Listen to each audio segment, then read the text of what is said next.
Ya masuk. Karena apa? Sudah ada gardu masing-masing. Betul nggak? Nabinya siapa? Atau malaikat siapa? Atau ulamanya siapa? Pemimpinnya siapa? Itu sudah ada channel-channelnya. Betul nggak? Ada juru kunci-kuncinya. Masuk surga. Masa Islam aja yang masuk surga? Ya enggak. Semua orang yang memiliki kepercayaan, dia punya keyakinan bahwa keyakinan itu akan mengantarkan dia pada maslahat. Silakan cek. Kalau Anda tanyakan kepada non-muslim, dia pun akan yakin masuk surga.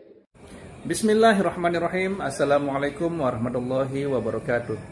Alhamdulillahirrabbilalamin. Wassalatu wassalamu ala rasulillah wa ala alihi wa sahbihi wa mawalah amma ba'du.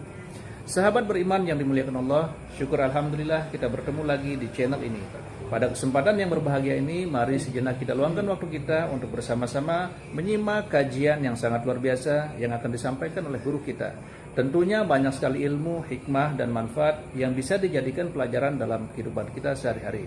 Penasaran siapa beliau? Mari kita simak bersama. Selamat mendengarkan. Kita menyerupakan diri dengan orang Yahudi, Nasrani, bila kita meyakini hanya kita yang masuk surga, sedangkan yang lainnya masuk neraka. Tayyib.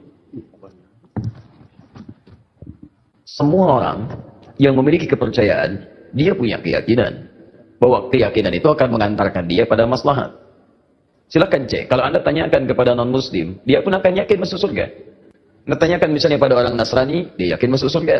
Anda tanyakan kepada orang Yahudi, dia yakin masuk surga. Anda tanyakan pada diri kita sendiri, kita pun yakin kita akan masuk surga. Hanya di antara sekian keyakinan itu, kita bisa ukur mana di antara keyakinan yang membuktikan kebenaran dari apa yang diyakini. Sama. Anda ingin mengerjakan sesuatu, semua punya capaian. Tapi kan semua capaian itu bisa diukur mana yang paling benar di antara semua itu. Saya beri contoh kepada Anda misalnya. Baik, jika ada orang mengatakan 2 kali 3 sama dengan berapa? 6 misalnya. 2 kali 3 sama dengan 6. Ada yang yakin 2 kali 3 sama dengan 5. Ada yang yakin 2 kali 3 sama dengan 7. Ada yang yakin 2 kali 3 sama dengan 6. Bagaimana membuktikan keyakinan ini? Mana yang paling benar di antara yang 3 ini? Maka ada perlu diuji dari semua keyakinan itu untuk menentukan mana yang paling benar dari semua apa yang diyakini itu. Baik, mari kita buktikan misalnya. Dari semua apa yang tadi diyakini, kita mesti bedakan. Ini ada 2 pertanyaan. Apakah ketika kita akan yakin masuk surga termasuk tasyabbuh? Yang kedua, bagaimana menguji keyakinan antara yang paling benar sehingga iman kita yakin terhadap apa yang kita yakini. Baik, saya mulai dari yang kedua dulu. Quran surah ketiga Ali Imran ayat 19, paling kiri sebelah atas. Innad dina indallahil Islam. Sungguh jika ada pun segala hal yang diyakini disebut dengan agama, din, maka yang paling benar kata Allah, yang saya ridhai hanya Islam. Islam. Mutlak, itu keyakinan kita. Ketika Allah menyebutkan yang paling benar Islam, bukan hanya menerangkan Islam benar, tapi menurunkan pemahaman-pemahaman supaya yakin cuma Islam yang benar, bukan yang lainnya. Dari mana? Mari kita uji. Dan ini secara ilmiah bisa kita bahas.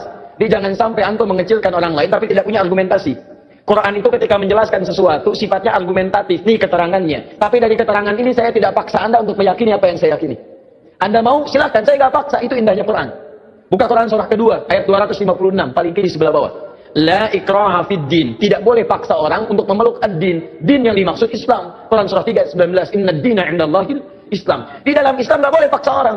Apalagi dengan senjata, nggak boleh. Tembak orang, bom orang, bunuh orang, itu nggak boleh, dilarang. Ya, saya pernah dengar kejadian bom Jalan Tamrin itu. Baik, setelah itu saya ke Lampung, ada pertanyaan, Ustaz, apakah bom di Jalan Tamrin termasuk jihad fisabilillah? Masya Allah. Saya bilang, Pak, Allah, sependek pengetahuan saya, jihad fisabilillah itu jihad di jalan Allah, bukan di Jalan Tamrin. Ya beda. Kaidahnya lain. Sekarang perhatikan, kata Quran, jangan paksa orang. La ikraha fiddin, lakum dinukum waliyadin. Tapi Quran menerangkan, ketika Anda tanya dari mana taunya Islam benar yang kamu yakini, diturunkanlah variabel-variabelnya untuk membuat Anda berpikir di situ. Contoh, dari aspek ketuhanan, kan yang paling penting, paling substansial, paling esensial, yang paling kuat dalam tatanan keyakinan itu adalah aspek ketuhanan uluhiyah. Yang membedakan satu keyakinan dengan yang lain adalah konsep ketuhanannya. Dalam Islam tidak ada yang paling jelas dibanding keyakinan lain tentang yang menjelaskan tentang ketuhanan kecuali dalam Islam. Contoh, saya berikan gambaran. Mohon izin. Siapa Tuhan kita? Allah. Perhatikan baik-baik. Perhatikan, ketika Anda menyebutkan Allah, turun perintah dari Allah. Jangan cukupkan, katakan Allah. Jangan cukupkan, tapi Anda mesti punya ilmu untuk menetapkan kenapa Allah yang dianggap Tuhan. Kenapa Allah yang kita yakini sebagai Tuhan? Perhatikan, ketika Nabi ditanya oleh orang kafir Quraisy pada saat itu, "Hei, man rabbuk? Man rabbuk?" Karena ketika turun ayat, "Qul a'udzu birabbin nas, qul a'udzu birabbil falaq." Rabb. Kata mereka, siapa Rabb itu? Karena ini Tuhan-Tuhan kami pun, Lata, Uzza, Manat itu Rabb juga. Rabb kamu siapa? Turun, "Qul huwa." Katakan, huwa yang disebut Rabb itu Allah. Saya tulis. Allah. Ketika menyebutkan Allah, perhatikan. Quran surah 47 ayat 19. Fa'lam, Anda mesti punya ilmu. Annahu la ilaha illallah, untuk menetapkan tiada Tuhan selain Allah. Nah, sekarang lihat baik-baik ya. Dari namanya saja, Allah sudah menerangkan, saking jelasnya konsep ketuhanan dalam Islam, namanya saja itu tidak ada bandingannya. Kul, katakan Muhammad, huwa Allah, dialah Rabb itu Allah Ahad. Yang dari sifat namanya, dia punya sifat Ahad. Lihat sini. Kata Allah, kalau ada satu yang disebut Tuhan, dipertuhankan, maka ciri pertama, dia mesti beda dengan makhluk. Lihat baik-baik ya. Konsep ketuhanan dalam Islam mengatakan, setiap yang disebut Tuhan, yang diyakini sebagai Tuhan, itu mesti punya perbedaan dengan makhluk yang menuhankannya. Kalau Tuhan sama dengan makhluk, Khalik sama dengan makhluk, apa bedanya kemudian Khalik dengan makhluk? Di kaidah pertama, tidak boleh Allah sama dengan makhluk, Tuhan sama dengan makhluk. Kedua, tidak boleh bahkan Tuhan lebih rendah dari makhluk. Jadi kalau manusia makhluk kuat, Tuhan harus lebih kuat. Kalau makhluknya misalnya punya kekuatan, Tuhan mesti lebih kuat dibandingkan dengan itu. Sepakat sampai sini? Namanya pun mesti beda dengan makhluk. Lihat, nama Tuhan Allah sifatnya Ahad. Ada Wahid, ada Ahad, itu beda. Kalau Wahid, satu masih mungkin ada dua. Itsnain, tsalatsa, arba'. Tapi kalau Ahad, satu-satunya yang tidak ada duanya. Sekarang perhatikan baik-baik. Dari segi namanya saja, itu sudah punya mukjizat. Kata Allah, nama ini tidak akan pernah ada duanya. Dan setiap Anda hilangkan setiap hurufnya akan menunjuk pada zat yang satu. Contoh. Allah. Saya hilangkan kemudian satu hamzah wasalnya. Ini. Baca. Lillahi ma fis samawati wa ma fil ardh. Saya hilangkan satu huruf masih menunjuk pada yang satu. Ahad. Lillah. Saya hilangkan satu lamnya. Lam satu hilang. Ya, pasti dia ikut hilang. Baca. Lahu mulkus samawati wal ard. Lah masih menunjuk kepada Allah. Saya hilangkan lamnya. Baca. Hu itu singkatan dari huwa asalnya. Hu singkatan dari huwa. Karena ketika Anda baca huwa wakaf di sini, maka Anda hilangkan wa-nya, baca hu-nya. Quran surah kedua Al-Baqarah ayat 255, paling kiri pertengahan. Allahu la ilaha illa huwal hayyul qayyum, waqaf bi huwa. Allahu la ilaha illa wa-nya enggak dibaca. Kalau Anda ingin baca, Anda munculkan lagi huwa. Lihat ketika Anda waqaf di situ, Allahu la ilaha illa asalnya dari huwa, menunjuk kepada Allah. Kalau Anda tanya, siapa itu huwa Ustaz? Kembalikan ke ayat Quran surah ke-112. Kul huwa Allahu ahad. Kul huwa Allahu ahad. Masih menunjuk kepada Allah. Kalau saya hapuskan kemudian, ini saya hapus lagi. Kelihatan? Tidak. Setiap yang tidak kelihatan disebut dengan ghaib. Maka Allah kemudian menerangkan dalam Quran surah kedua ayat yang ketiga. Alladzina yu'minuna bil ghaib. Masih menunjuk kepada ghaib itu ahad. Allah. Setiap huruf dihilangkan masih menunjuk pada zat yang sama. Itu baru namanya saja. Sekarang Anda hadirkan segala nama yang dipertuhankan di sini. Tuliskan. Ambil contoh saja.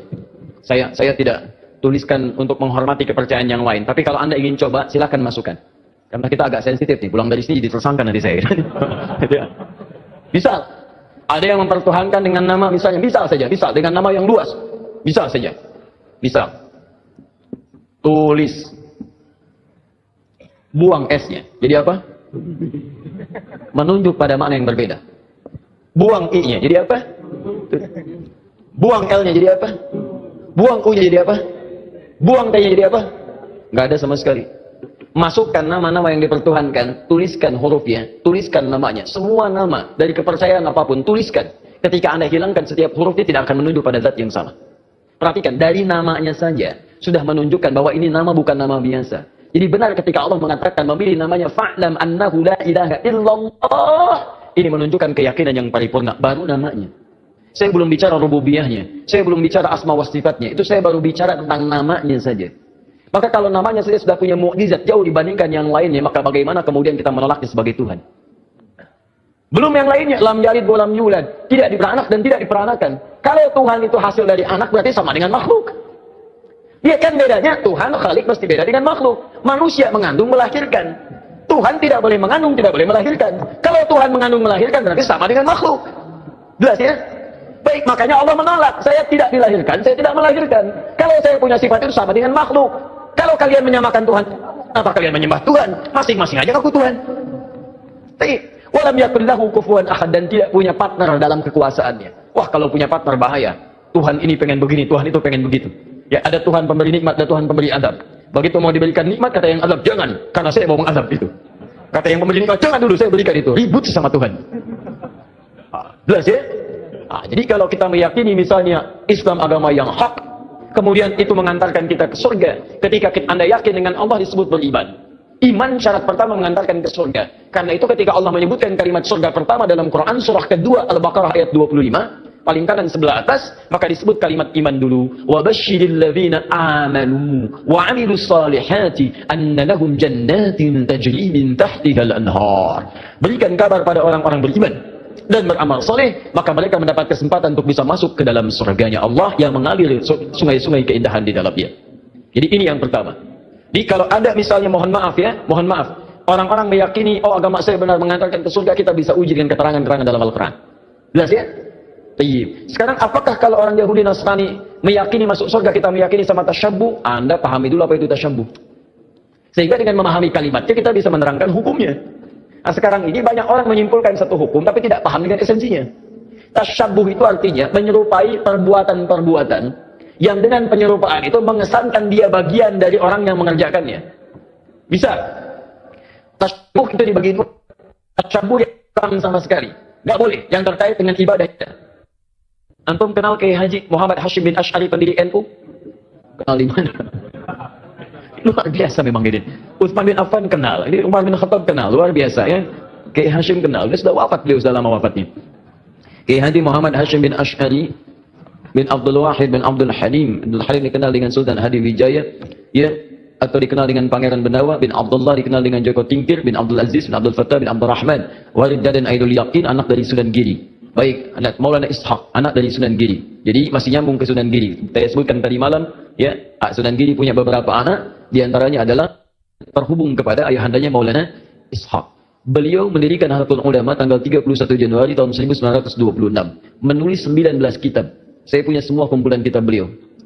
Itu kitab keduanya, namanya Risalah Ahlus Sunnah wal Jamaah. Masya Allah, sangat luar biasa kajian yang sudah disampaikan oleh guru kita. Sahabat beriman yang dirahmati Allah, tetaplah di channel ini karena kajian ini belum selesai. Tentunya masih banyak lagi hal-hal menarik yang akan kita dengarkan bersama dari guru kita. Tetaplah di channel ini dan mari kita lanjutkan kembali. Selamat mendengarkan. Buka di halaman ke-14. Paling kanan sebelah atas, baris yang kelima sampai 7. Ujung baris yang kelima sampai ke baris nomor 7. Itu beliau mencontohkan tasyabbuh paling gampang dipahami yang terjadi di Pulau Jawa dan sekitarnya di Nusantara. Dibuka di halaman ke-9, paling kiri sebelah atas, faslun, pasal pembahasan fi dhuhuril bid'ah fi ardi Jawa. Tentang munculnya bid'ah. Bid'ah di sini bukan masalah fikih tapi akidah, keyakinan. Ya, di negeri Jawa, di Pulau Jawa. Kemudian wantisyariha wal mubtadi'ina fiha, dan penyebarannya bagaimana dia menyebar serta tokoh-tokohnya. Di antara yang disebut dengan bid'ah adalah tasyabbuh fil aqaid, menyerupakan dalam keyakinan-keyakinan di pemeluk lain. Apa di antaranya kata beliau? Pada masa penjajahan dulu itu, datanglah kemudian para penjajah, plus bukan dengan penjajahan saja tapi dengan keyakinannya. Mereka membangun kanais, pusat-pusat ibadah mereka. Ya, kalau dulu yang datang itu Portugis, maka dia bangun gereja, kemudian juga Belanda datang bangun gereja. Ketika dibangun, dia kemudian mengajak dengan misi supaya orang-orang konvert pindah agama pada keyakinan mereka. Bagaimana caranya? Salah satunya dengan tasyabbuh. Mengajak kemudian dengan pakaian-pakaian, ya, ciri khas pakai topi-topi khusus, pakaian-pakaian khusus dengan pakaian yang dipakai mereka untuk ibadah. Ada yang memberikan biskuit, ada yang memberikan makanan macam-macam. Kata beliau, memberikan fatwa pada saat itu, siapa yang bertasyabbuh mengenakan pakaian bizayyihim, pakaian-pakaian khas mereka. Misal, maaf, ya, pakaian topinya dipakai. Kemudian bisa menggunakan pakaian-pakaian tertentu yang memang digunakan untuk kepentingan ibadah agama tertentu. Maka beliau hukumi yang seperti itu tasyabbuh bil kufri fahuwa kafirun wa haramun. Yang seperti itu dihukumi dengan haram. Tasyabbuh itu artinya menyerupakan dari perbuatan yang dengan perbuatan itu menunjukkan pola ibadah tertentu, pola keyakinan tertentu yang dilarang dalam Islam. Jelas? Ada orang beda kepercayaan dengan kita, dia mengenakan pakaian, tak ikuti pakaian itu disebut tasyabuh yang dilarang. Ada orang punya kebiasaan, misal ada ulang tahun, tiup lilin, tiup lilinnya, tiup, nggak mati-mati, ya Masya Allah, karena lilin ditutup dengan gelas, ya kan, Masya Allah. Tiup, bisa, nggak mati-mati, tiup, nah itu kebudayaan yang dilarang. Valentine misalnya kan, Valentine. 17 Februari, kebudayaan datang dari luar, ya bertentangan dengan nilai agama, merusak akidah, muncul banyak yang haram di situ, ikhtilat di antara remaja, haram. Anda ikuti tasyabuh dengan itu, haram hukumnya. Itu yang disebut tasyabuh. Ya, tapi kalau tasyabuh dalam muamalah yang dibenarkan itu gak ada masalah. Misal orang Yahudi pakai pesawat, kita pakai pesawat itu gak ada masalah. Ya, jangan diserupakan. Pesawat, Yahudi pakai pesawat, saya pakai pesawat, haram. Masya Allah. Tiba-tiba datang panggilan haji, menunaikan ibadah haji. Baik, hei siap berangkat besok haji, Masya Allah, siap. Pakai apa? Pesawat, haram ah. Mau pakai apa? Kuda aja, mahal. Bagaimana pakai kuda dari Lombok ke Mekah? Susah. Ya, itu handphone. Orang Nasrani pakai handphone, antum pakai handphone. Ya jadi jangan diserupakan. Oh, Nasrani handphone, saya pakai handphone, berarti haram. Tidak. Ya, Anda boleh gunakan itu ketika mereka menggunakan, Anda gunakan. Cuma perbedaannya, bagaimana cara Anda menggunakan itu. Mereka gunakan misalnya untuk keyakinan mereka, Anda gunakan untuk keyakinan Anda. Update waktu sholat, masukkan program Quran di dalamnya. Ada yang sifatnya serupa, dia nelpon, Anda nelpon, itu bukan tasyabuh. Kan itu pola umum dalam kehidupan. Dia bicara, Anda bicara. Dia makan, Anda makan. Itu bukan tasyabuh. Cuma perbedaannya, apa yang Anda makan, apa yang mereka makan. Bagaimana cara mencari makanan, bagaimana cara mereka mencari makanan. Itu yang membedakan antara mereka dengan kita. Makanya orang beriman ketika mencari makan pun disebut kalimat imannya dulu. Quran surah kedua ayat 172, paling tinggi di sebelah atas. Ya ayyuhalladzina amanu kulu min thayyibati ma razaqnakum. Hei orang-orang beriman, silahkan cari makan dari apa yang rezeki yang telah kami tetapkan. Di orang beriman itu mau cari makan pun imannya disebutkan. Dan halalnya dibuang. Lihat. Ketika Allah menyebutkan manusia secara umum, kalimat halalnya muncul. Quran surah kedua ayat 168, paling kanan sebelah bawah. Ya ayyuhan nasu kulu mimma fil ardi halalan thayyiba. Hei manusia, silahkan cari makan dengan cara yang halal. Silahkan beraktivitas di bumi dengan cara yang halal. Tapi ketika menyebut orang beriman, halalnya dibuang. Ya ayyuhalladzina amanu kulu min thayyibati ma razaqnakum. Halalnya dibuang. Thayyibat dijamakkan. Thayyib jadi thayyibat. Kata para ulama tafsir, kenapa kalimat halalnya dibuang? Karena orang beriman itu imannya akan otomatis menuntun dia pada yang halal. Jadi kalau Anda mengaku beriman, masih mencari yang haram, ada yang salah dalam iman Anda. Ada yang keliru. Makanya orang beriman itu tidak mungkin melakukan perbuatan buruk. Datang ke kantor, tiba-tiba ada yang misalnya ngasih proyek yang tidak jelas, imannya akan menghentikan tangan dia untuk menyebut yang tidak jelas itu.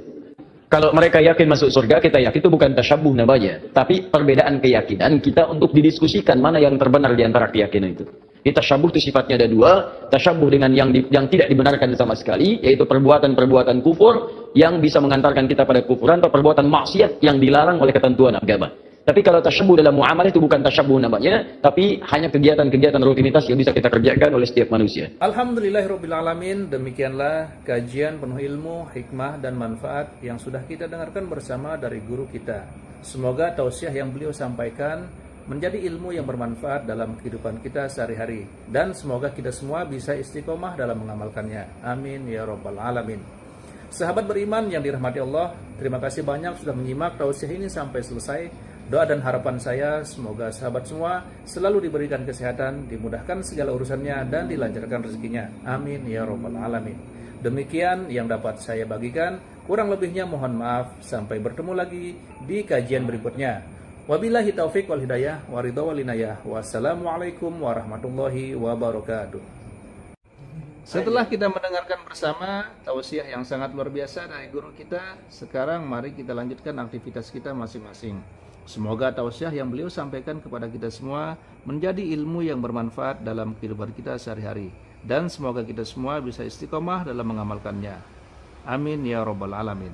Selamat beraktivitas buat sahabat semua dan sukses selalu. Sampai bertemu lagi di video berikutnya. Wabillahi taufiq wal hidayah. Wassalamualaikum warahmatullahi wabarakatuh. Apalagi pakai bahasa jin. Tak jelaskan ini bahasa jinnya. Bismillahirrahmanirrahim. Wazqakin agak matarimakum wajakarya wahina akan. Nah, itu bahasa khusus. Bahasa apa? Bahasa jin. Kalau bahasa malaikat, Bismillahirrahmanirrahim. Maqul inna kalimah Allah, maqul inna kalimah dunya al-haq kalimah firma Allah. Maskun kalimah kalimah firma Allah. Hati-hati. Kita ini jangan sampai menyumpahkan diri sendiri. Ibarat kita sudah sumpah kepada jasad, sumpah kepada hati, sumpah kepada ruh, tidak sadar bahwa tulisan itu sudah menyebar ke seluruh Indonesia, Asia dan dunia. Hati-hati, betul atau tidak? Kata bilatung, kata cacing, makan tuh. Mas asyidi idhasya tasyida. Kamu waktu di dunia saya jadi cacing, bisa menjadi umpan. Sekarang kamu jadi umpan saya. Kata cacing gitu bahasanya. Makanya ditanya kata semut, ini bahasa semut. Bismillahirrahmanirrahim. Asyukuri innaka yama kaliyama gufron, alkihi innaka yama adal yama firma Allah. Apakah saya didoakan enggak gufron? Ya jelas lah. Karena saya informasi dengan Nabi. Nabi siapa? Nabi Sulaiman alaihi wassalam dengan saya. Saya difitnah dina, senang, tetap saya mendoakan. Oke. Semua gudangnya tetap kata Rasulullah, Rabbana qul inna rahmatan ibadah, qul inna rahmatan lil alamin. Doakan. Gimana? Alhamdulillah. Baik, pertanyaan selanjutnya, apakah agama Kristen, pokoknya selain Islam, Mbah, selain Islam, Kristen, Buddha, Hindu, itu bisa masuk surga? Bismillahirrahmanirrahim. Assalamualaikum warahmatullahi wabarakatuh. Alhamdulillah wa syukurillah sebangsa dan setanah. Agama disebut lintas agama. Apakah itu masuk surga? Ya masuk. Karena apa? Sudah ada gardu masing-masing. Betul nggak? Nabinya siapa? Atau malaikat siapa? Atau ulamanya siapa, pemimpinnya siapa, itu sudah ada channel-channelnya. Betul nggak? Ada juru kunci-kuncinya. Masuk surga. Masa Islam aja yang masuk surga? Ya enggak. Semua orang yang memiliki kepercayaan, dia punya keyakinan bahwa keyakinan itu akan mengantarkan dia pada maslahat. Silakan cek. Kalau Anda tanyakan kepada non-muslim, dia pun akan yakin masuk surga. Bismillahirrahmanirrahim. Assalamualaikum warahmatullahi wabarakatuh. Alhamdulillahirabbil alamin, wassalatu wassalamu ala Rasulillah wa ala alihi wa sahbihi wa mawalah, amma ba'du. Sahabat beriman yang dimuliakan Allah, syukur alhamdulillah kita bertemu lagi di channel ini. Pada kesempatan yang berbahagia ini, mari sejenak kita luangkan waktu kita untuk bersama-sama menyimak kajian yang sangat luar biasa yang akan disampaikan oleh guru kita. Tentunya banyak sekali ilmu, hikmah, dan manfaat yang bisa dijadikan pelajaran dalam kehidupan kita sehari-hari. Penasaran siapa beliau? Mari kita simak bersama. Selamat mendengarkan. Kita menyerupakan diri dengan orang Yahudi, Nasrani, bila kita meyakini hanya kita yang masuk surga, sedangkan yang lainnya masuk neraka. Tayyib. Semua orang yang memiliki kepercayaan, dia punya keyakinan bahwa keyakinan itu akan mengantarkan dia pada maslahat. Silakan cek. Kalau Anda tanyakan kepada non-muslim, dia pun akan yakin masuk surga. Anda tanyakan misalnya pada orang Nasrani, dia yakin masuk surga. Anda tanyakan kepada orang Yahudi, dia yakin masuk surga. Anda tanyakan pada diri kita sendiri, kita pun yakin kita akan masuk surga. Hanya di antara sekian keyakinan itu, kita bisa ukur mana di antara keyakinan yang membuktikan kebenaran dari apa yang diyakini. Sama, Anda ingin mengerjakan sesuatu, semua punya capaian. Tapi kan semua capaian itu bisa diukur mana yang paling benar di antara semua itu. Saya beri contoh kepada Anda misalnya. Baik, jika ada orang mengatakan 2 kali 3 sama dengan berapa? 6 misalnya. 2 kali 3 sama dengan 6. Ada yang yakin 2 kali 3 sama dengan 5. Ada yang yakin 2 kali 3 sama dengan 7. Ada yang yakin 2 kali 3 sama dengan 6. Bagaimana membuktikan keyakinan ini? Mana yang paling benar di antara yang 3 ini? Maka ada perlu diuji dari semua keyakinan itu untuk menentukan mana yang paling benar dari semua apa yang diyakini itu. Baik. Mari kita buktikan misalnya, dari semua apa yang tadi diyakini, kita mesti bedakan, ini ada 2 pertanyaan. Apakah ketika kita akan yakin masuk surga termasuk tasyabbuh? Yang kedua, bagaimana menguji keyakinan antara yang paling benar sehingga iman kita yakin terhadap apa yang kita yakini. Baik, saya mulai dari yang kedua dulu. Quran surat ketiga Ali Imran ayat 19, paling kiri sebelah atas. Innad dina indallahil Islam. Sungguh jika ada pun segala hal yang diyakini disebut dengan agama, din, maka yang paling benar kata Allah yang saya ridhai hanya Islam. Islam. Mutlak, itu keyakinan kita. Ketika Allah menyebutkan yang paling benar Islam, bukan hanya menerangkan Islam benar, tapi menurunkan pemahaman-pemahaman supaya yakin cuma Islam yang benar, bukan yang lainnya. Dari mana? Mari kita uji. Dan ini secara ilmiah bisa kita bahas. Jadi jangan sampai antum mengecilkan orang lain tapi tidak punya argumentasi. Quran itu ketika menjelaskan sesuatu sifatnya argumentatif, nih keterangannya. Tapi dari keterangan ini saya tidak paksa Anda untuk meyakini apa yang saya yakini. Anda mau silakan, saya nggak paksa, itu indahnya Quran. Buka Quran surah kedua ayat 256 paling kiri sebelah bawah. La ikraha fid din. Tidak boleh paksa orang untuk memeluk ad-din. Din yang dimaksud Islam. Quran surah 3 ayat 19. Inna ad-dina 'indallahil Islam. Di dalam Islam nggak boleh paksa orang. Apalagi dengan senjata, nggak boleh. Tembak orang, bom orang, bunuh orang, itu nggak boleh, dilarang. Ya, saya pernah dengar kejadian bom Jalan Tamrin itu. Baik, setelah itu saya ke Lampung, ada pertanyaan, Ustaz, apakah bom di Jalan Tamrin termasuk jihad fisabilillah? Masya Allah. Saya bilang, Pak, Allah, sependek pengetahuan saya, jihad fisabilillah itu jihad di jalan Allah, bukan di Jalan Tamrin. Ya berbeda. Kaidahnya lain. Sekarang perhatikan, kata Quran, jangan paksa orang. La ikraha fiddin, lakum dinukum waliyadin. Tapi Quran menerangkan, ketika Anda tanya dari mana taunya Islam benar yang kamu yakini, diturunkanlah variabel-variabelnya untuk membuat Anda berpikir di situ. Contoh, dari aspek ketuhanan, kan yang paling penting, paling substansial, paling esensial, yang paling kuat dalam tatanan keyakinan itu adalah aspek ketuhanan uluhiyah. Yang membedakan satu keyakinan dengan yang lain adalah konsep ketuhanannya. Dalam Islam tidak ada yang paling jelas dibanding keyakinan lain tentang yang menjelaskan tentang ketuhanan kecuali dalam Islam. Contoh, saya berikan gambaran, mohon izin. Siapa Tuhan kita? Allah.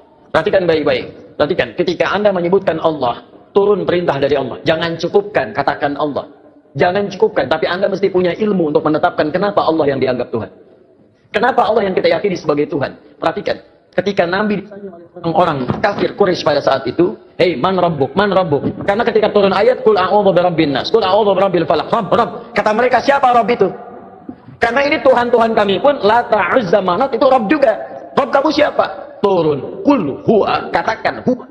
Rabb itu Allah. Saya tulis. Allah. Ketika menyebutkan Allah, perhatikan. Quran surah 47 ayat 19. Fa'lam, Anda mesti punya ilmu. Annahu la ilaha illallah, untuk menetapkan tiada Tuhan selain Allah. Nah, sekarang lihat baik-baik ya. Dari namanya saja, Allah sudah menerangkan, saking jelasnya konsep ketuhanan dalam Islam, namanya saja itu tidak ada bandingannya. Kul, katakan Muhammad, huwa Allah, dialah Rabb itu Allah Ahad. Yang dari sifat namanya, dia punya sifat Ahad. Lihat sini. Kata Allah, kalau ada satu yang disebut Tuhan, dipertuhankan, maka ciri pertama, dia mesti beda dengan makhluk. Lihat baik-baik ya. Konsep ketuhanan dalam Islam mengatakan, setiap yang disebut Tuhan, yang diyakini sebagai Tuhan, itu mesti punya perbedaan dengan makhluk yang menuhankannya. Kalau Tuhan sama dengan makhluk, Khalik sama dengan makhluk, apa bedanya kemudian Khalik dengan makhluk? Di kaidah pertama, tidak boleh Allah sama dengan makhluk, Tuhan sama dengan makhluk. Kedua, tidak boleh bahkan Tuhan lebih rendah dari makhluk. Jadi kalau manusia makhluk kuat, Tuhan harus lebih kuat. Kalau makhluknya misalnya punya kekuatan, Tuhan mesti lebih kuat dibandingkan dengan itu. Sepakat sampai sini? Namanya pun mesti beda dengan makhluk. Lihat, nama Tuhan Allah sifatnya Ahad. Ada Wahid, ada Ahad, itu beda. Kalau Wahid satu, masih mungkin ada dua. Itsnain, tsalatsa, arba'. Tapi kalau Ahad, satu-satunya yang tidak ada duanya. Sekarang perhatikan baik-baik. Dari segi namanya saja, itu sudah punya mukjizat. Kata Allah, nama ini tidak akan pernah ada duanya. Dan setiap Anda hilangkan setiap hurufnya akan menunjuk pada zat yang satu. Contoh. Allah. Saya hilangkan kemudian satu hamzah wasalnya. Ini. Baca. Lillahi ma fis samawati wa ma fil ardh. Saya hilangkan satu huruf masih menunjuk pada yang satu. Ahad. Lillah. Saya hilangkan satu lamnya. Lam satu hilang. Ya, pasti dia ikut hilang. Baca. Lahu mulkus samawati wal ard. Lah masih menunjuk kepada Allah. Saya hilangkan lamnya. Baca. Hu itu singkatan dari huwa asalnya. Hu singkatan dari huwa. Karena ketika Anda baca huwa wakaf di sini, maka Anda hilangkan wa-nya, baca hu-nya. Quran surah kedua Al-Baqarah ayat 255, paling kiri pertengahan. Allahu la ilaha illa huwal hayyul qayyum, waqaf bi huwa. Allahu la ilaha illa wa-nya enggak dibaca. Kalau Anda ingin baca, Anda munculkan lagi huwa. Lihat ketika Anda wakaf di situ, Allahu la ilaha illa hu asalnya dari huwa, menunjuk kepada Allah. Kalau Anda tanya siapa itu huwa Ustaz, kembalikan ke ayat Quran surah ke-112. Kul huwa Allahu ahad. Kul huwa Allahu ahad, masih menunjuk kepada Allah. Kalau saya hapuskan kemudian, ini saya hapus lagi. Kelihatan? Tidak. Setiap yang tidak kelihatan disebut dengan ghaib. Maka Allah kemudian menerangkan dalam Quran surah kedua ayat yang ketiga, alladzina yu'minuna bil ghaib, masih menunjuk kepada ghaib itu ahad, Allah. Setiap huruf dihilangkan masih menunjuk pada zat yang sama. Itu baru namanya saja. Sekarang Anda hadirkan segala nama yang dipertuhankan di sini, tuliskan. Ambil contoh saja. Saya tidak tuliskan untuk menghormati kepercayaan yang lain, tapi kalau Anda ingin coba silakan masukkan. Karena kita agak sensitif nih, pulang dari sini jadi tersangka nanti saya. Bisa. Ada yang mempertuhankan dengan nama misalnya, bisa saja, bisa dengan nama yang luas. Bisa saja. Bisa. Tulis. Buang S-nya. Jadi apa? Menunjuk pada makna yang berbeda. Buang I-nya. Jadi apa? Buang L-nya jadi apa? Buang U-nya jadi apa? Buang T-nya jadi apa? Nggak ada sama sekali. Masukkan nama-nama yang dipertuhankan, tuliskan hurufnya, tuliskan namanya. Semua nama dari kepercayaan apapun, tuliskan. Ketika Anda hilangkan setiap hurufnya tidak akan menunjuk pada zat yang sama. Perhatikan, dari namanya saja sudah menunjukkan bahwa ini nama bukan nama biasa. Jadi benar ketika Allah mengatakan memilih namanya fa'lam annahu la ilaha illallah. Ini menunjukkan keyakinan yang paripurna, baru namanya. Saya belum bicara rububiyahnya, saya belum bicara asma wa sifatnya, itu saya baru bicara tentang namanya saja. Maka kalau namanya saja sudah punya mukjizat jauh dibandingkan yang lainnya, maka bagaimana kemudian kita menolaknya sebagai Tuhan? Belum yang lainnya, lam yalid wa lam yulad, tidak diberanak dan tidak diperanakan. Kalau Tuhan itu hasil dari anak berarti sama dengan makhluk. Ya kan bedanya, Tuhan Khalik mesti beda dengan makhluk. Manusia mengandung melahirkan. Tuhan tidak boleh mengandung, tidak boleh melahirkan. Kalau Tuhan mengandung melahirkan berarti sama dengan makhluk. Jelas ya? Baik, makanya Allah menolak. Saya tidak dilahirkan, saya tidak melahirkan. Kalau saya punya sifat itu sama dengan makhluk. Kalau kalian menyamakan Tuhan, apa kalian menyembah Tuhan? Masing-masing aja aku Tuhan. Baik, walam yakun lahu kufuwan ahad, dan tidak punya partner dalam kekuasaannya. Wah, kalau punya partner bahaya. Tuhan ini pengen begini, Tuhan itu pengen begitu. Ya, ada Tuhan pemberi nikmat, ada Tuhan pemberi azab. Begitu mau diberikan nikmat, kata yang azab, jangan, karena saya mau mengazab itu. Kata yang pemberi nikmat, jangan dulu, saya berikan itu. Ribut sama Tuhan. Jelas ya? Jadi kalau kita meyakini misalnya Islam agama yang hak, kemudian itu mengantarkan kita ke surga. Ketika Anda yakin dengan Allah disebut beriman. Iman syarat pertama mengantarkan ke surga. Karena itu ketika Allah menyebutkan kalimat surga pertama dalam Quran surah kedua Al-Baqarah ayat 25, paling kanan sebelah atas, maka disebut kalimat iman dulu. Wa basyiril ladzina amanu wa 'amilus salihati anna lahum jannatin tajri min tahtihal anhar. Berikan kabar pada orang-orang beriman dan beramal soleh, maka mereka mendapat kesempatan untuk bisa masuk ke dalam surganya Allah yang mengalir sungai-sungai keindahan di dalamnya. Jadi ini yang pertama. Jadi kalau ada misalnya, mohon maaf ya, mohon maaf, orang-orang meyakini, oh agama saya benar mengantarkan ke surga, kita bisa uji dengan keterangan-keterangan dalam Al-Quran. Jelas ya? Tayyib. Sekarang apakah kalau orang Yahudi Nasrani meyakini masuk surga, kita meyakini sama tasyabbuh? Anda pahami dulu apa itu tasyabbuh. Sehingga dengan memahami kalimatnya kita bisa menerangkan hukumnya. Nah, sekarang ini banyak orang menyimpulkan satu hukum tapi tidak paham dengan esensinya. Tasyabbuh itu artinya menyerupai perbuatan-perbuatan yang dengan penyerupaan itu mengesankan dia bagian dari orang yang mengerjakannya. Bisa. Tasyabbuh itu dibagi dua. Tasyabbuh yang sama sekali. Nggak boleh. Yang terkait dengan ibadah. Antum kenal Kiai Haji Muhammad Hashim bin Asy'ari pendiri NU? Kenal di mana? Luar biasa memang ini. Utsman bin Affan kenal, ini Umar bin Khattab kenal, luar biasa ya. Kiai Hashim kenal, dia sudah wafat, beliau sudah lama wafatnya. Kiai Haji Muhammad Hashim bin Asy'ari bin Abdul Wahid bin Abdul Halim. Abdul Halim dikenal dengan Sultan Hadi Wijaya, ya, atau dikenal dengan Pangeran Benawa bin Abdullah, dikenal dengan Joko Tingkir bin Abdul Aziz bin Abdul Fattah bin Abdul Rahman, Walid dan Aidul Yaqin, anak dari Sunan Giri. Baik, anak Maulana Ishaq, anak dari Sunan Giri. Jadi masih nyambung ke Sunan Giri. Saya sebutkan tadi malam, ya, Sunan Giri punya beberapa anak, di antaranya adalah terhubung kepada ayahandanya Maulana Ishaq. Beliau mendirikan Nahdlatul Ulama tanggal 31 Januari tahun 1926, menulis 19 kitab. Saya punya semua kumpulan kitab beliau.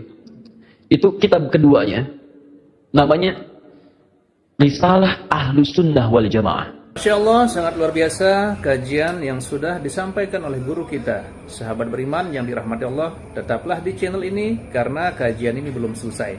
Tentunya masih banyak lagi hal-hal menarik yang akan kita dengarkan bersama dari guru kita. Tetaplah di channel ini dan mari kita lanjutkan kembali. Selamat mendengarkan. Buka di halaman ke-14. Paling kanan sebelah atas, baris yang kelima sampai 7. Ujung baris yang kelima sampai ke baris nomor 7. Itu beliau mencontohkan tasyabbuh paling gampang dipahami yang terjadi di Pulau Jawa dan sekitarnya di Nusantara. Dibuka di halaman ke-9 paling kiri sebelah atas, faslun, fasal pembahasan fi dhuhuril bid'ah fi ardi Jawa, tentang munculnya bid'ah. Bid'ah di sini bukan masalah fikih tapi akidah, keyakinan. Ya, di negeri Jawa, di Pulau Jawa. Kemudian wantisyariha wal mubtadi'ina fiha, dan penyebarannya bagaimana dia menyebar serta tokoh-tokohnya. Di antara yang disebut dengan bid'ah adalah tasyabbuh fil aqaid. Menyerupakan dalam keyakinan-keyakinan di pemeluk lain. Apa diantaranya kata beliau?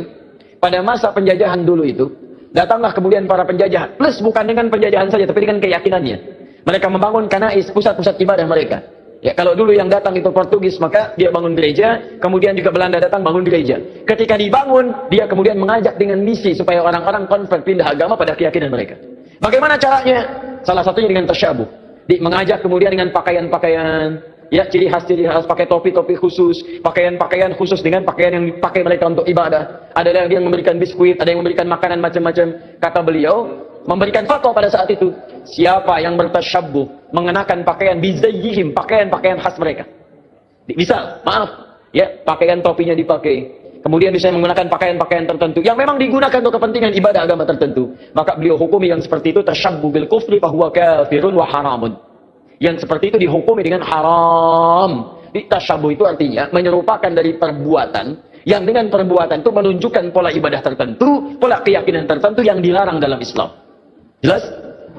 Ada orang beda kepercayaan dengan kita, dia mengenakan pakaian, tak ikuti pakaian itu disebut tasyabuh yang dilarang. Ada orang punya kebiasaan, misal ada ulang tahun, tiup lilin. Tiup lilinnya, tiup nggak mati-mati, ya, masya Allah. Karena ini ditutup dengan gelas, ya kan, masya Allah. Tiup, bisa nggak mati-mati, tiup. Nah, itu kebudayaan yang dilarang.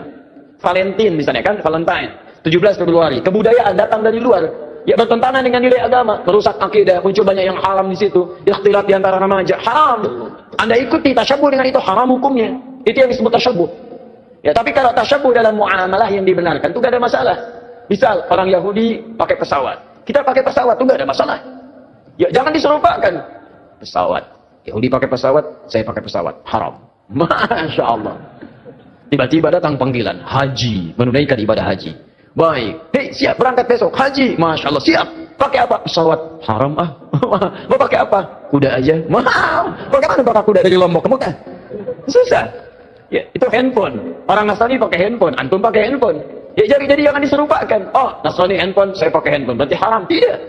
Ya, Anda boleh gunakan itu ketika mereka menggunakan, Anda gunakan. Cuma perbedaannya, bagaimana cara Anda menggunakan itu. Mereka gunakan misalnya untuk keyakinan mereka, Anda gunakan untuk keyakinan Anda. Update waktu sholat, masukkan program Quran di dalamnya. Ada yang sifatnya serupa, dia nelpon, Anda nelpon, itu bukan tasyabuh. Kan itu pola umum dalam kehidupan. Dia bicara, Anda bicara. Dia makan, Anda makan. Itu bukan tasyabuh. Cuma perbedaannya, apa yang Anda makan, apa yang mereka makan. Bagaimana cara mencari makanan, bagaimana cara mereka mencari makanan. Itu yang membedakan antara mereka dengan kita. Makanya orang beriman ketika mencari makan pun disebut kalimat imannya dulu. Quran surah kedua ayat 172, paling kiri sebelah atas. Ya ayyuhalladzina amanu kulu min thayyibati ma razaqnakum. Hei orang-orang beriman, silahkan cari makan dari apa ya rezeki yang telah kami tetapkan. Di orang beriman itu mau cari makan pun imannya disebutkan. Dan halalnya dibuang. Lihat. Ketika Allah menyebutkan manusia secara umum, kalimat halalnya muncul. Quran surah kedua ayat 168, paling kanan sebelah bawah. Ya ayyuhan nasu kulu mimma fil ardi halalan thayyiba. Hei manusia, silahkan cari makan dengan cara yang halal. Silahkan beraktivitas di bumi dengan cara yang halal. Tapi ketika menyebut orang beriman, halalnya dibuang. Ya ayyuhalladzina amanu kulu min thayyibati ma razaqnakum. Halalnya dibuang. Thayyibat dijamakkan. Thayyib jadi thayyibat. Kata para ulama tafsir, kenapa kalimat halalnya dibuang? Karena orang beriman itu imannya akan otomatis menuntun dia pada yang halal. Jadi kalau Anda mengaku beriman, masih mencari yang haram, ada yang salah dalam iman Anda. Ada yang keliru. Makanya orang beriman itu tidak mungkin melakukan perbuatan buruk. Datang ke kantor, tiba-tiba ada yang misalnya ngasih proyek yang tidak jelas, imannya akan menghentikan tangan dia untuk menyebut yang tidak jelas itu.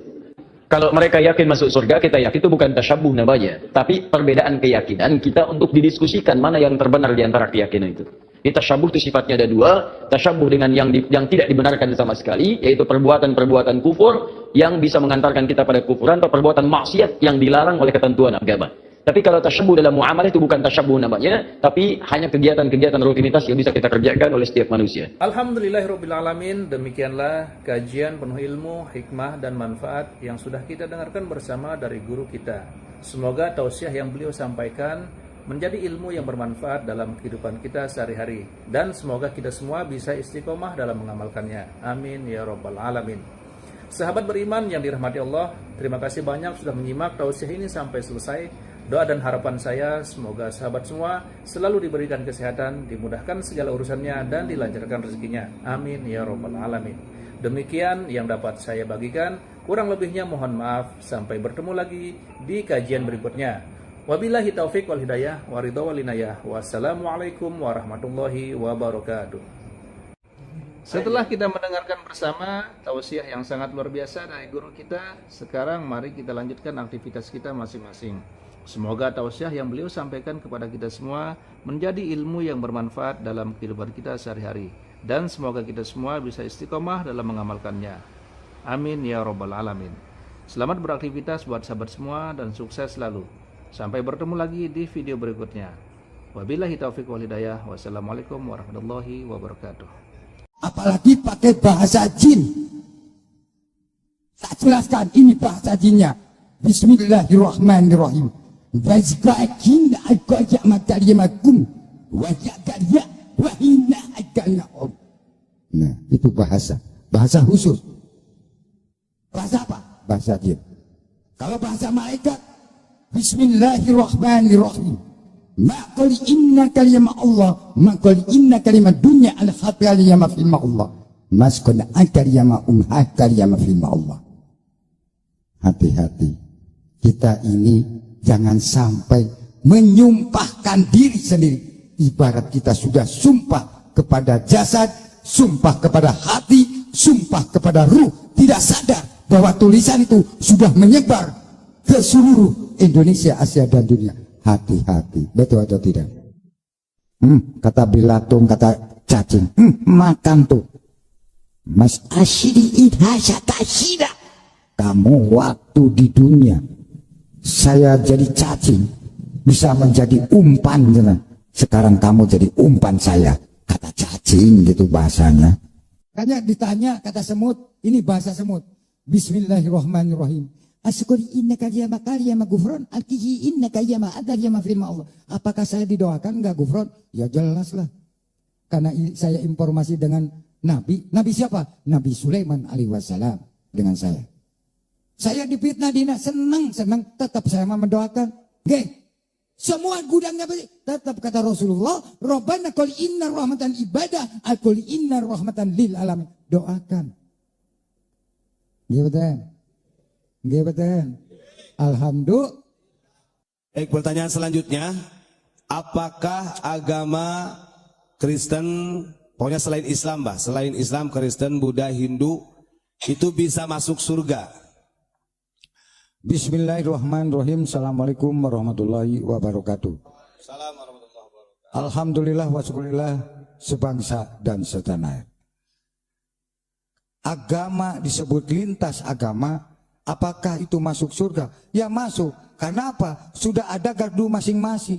Betul nggak? Nabinya siapa? Atau malaikat siapa?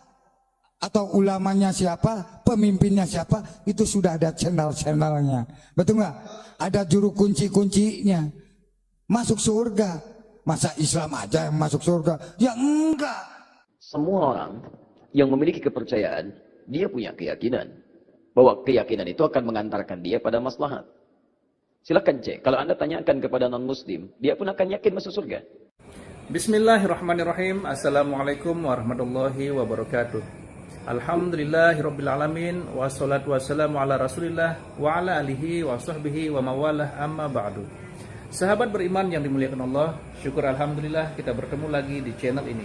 Pada kesempatan yang berbahagia ini, mari sejenak kita luangkan waktu kita untuk bersama-sama menyimak kajian yang sangat luar biasa yang akan disampaikan oleh guru kita. Tentunya banyak sekali ilmu, hikmah, dan manfaat yang bisa dijadikan pelajaran dalam kehidupan kita sehari-hari. Penasaran siapa beliau? Mari kita simak bersama. Selamat mendengarkan. Kita menyerupakan diri dengan orang Yahudi Nasrani bila kita meyakini hanya kita yang masuk surga sedangkan yang lainnya masuk neraka. Tayyib.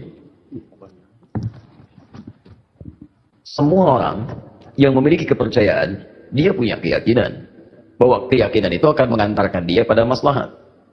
Silakan cek, kalau Anda tanyakan kepada non-muslim, dia pun akan yakin masuk surga. Anda tanyakan misalnya pada orang Nasrani, dia yakin masuk surga. Anda tanyakan kepada orang Yahudi, dia yakin masuk surga. Anda tanyakan pada diri kita sendiri, kita pun yakin kita akan masuk surga. Hanya di antara sekian keyakinan itu, kita bisa ukur mana di antara keyakinan yang membuktikan kebenaran dari apa yang diyakini. Sama, Anda ingin mengerjakan sesuatu, semua punya capaian. Tapi kan semua capaian itu bisa diukur mana yang paling benar di antara semua itu. Saya beri contoh kepada Anda misalnya. Baik, jika ada orang mengatakan 2 kali 3 sama dengan berapa? 6 misalnya. 2 kali 3 sama dengan 6. Ada yang yakin 2 kali 3 sama dengan 5. Ada yang yakin 2 kali 3 sama dengan 7. Ada yang yakin 2 kali 3 sama dengan 6. Bagaimana membuktikan keyakinan ini? Mana yang paling benar di antara yang 3 ini? Maka ada perlu diuji dari semua keyakinan itu untuk menentukan mana yang paling benar dari semua apa yang diyakini itu. Baik, mari kita buktikan misalnya. Dari semua apa yang tadi diyakini, kita mesti bedakan. Ini ada 2 pertanyaan. Apakah ketika kita akan yakin masuk surga termasuk tasyabbuh?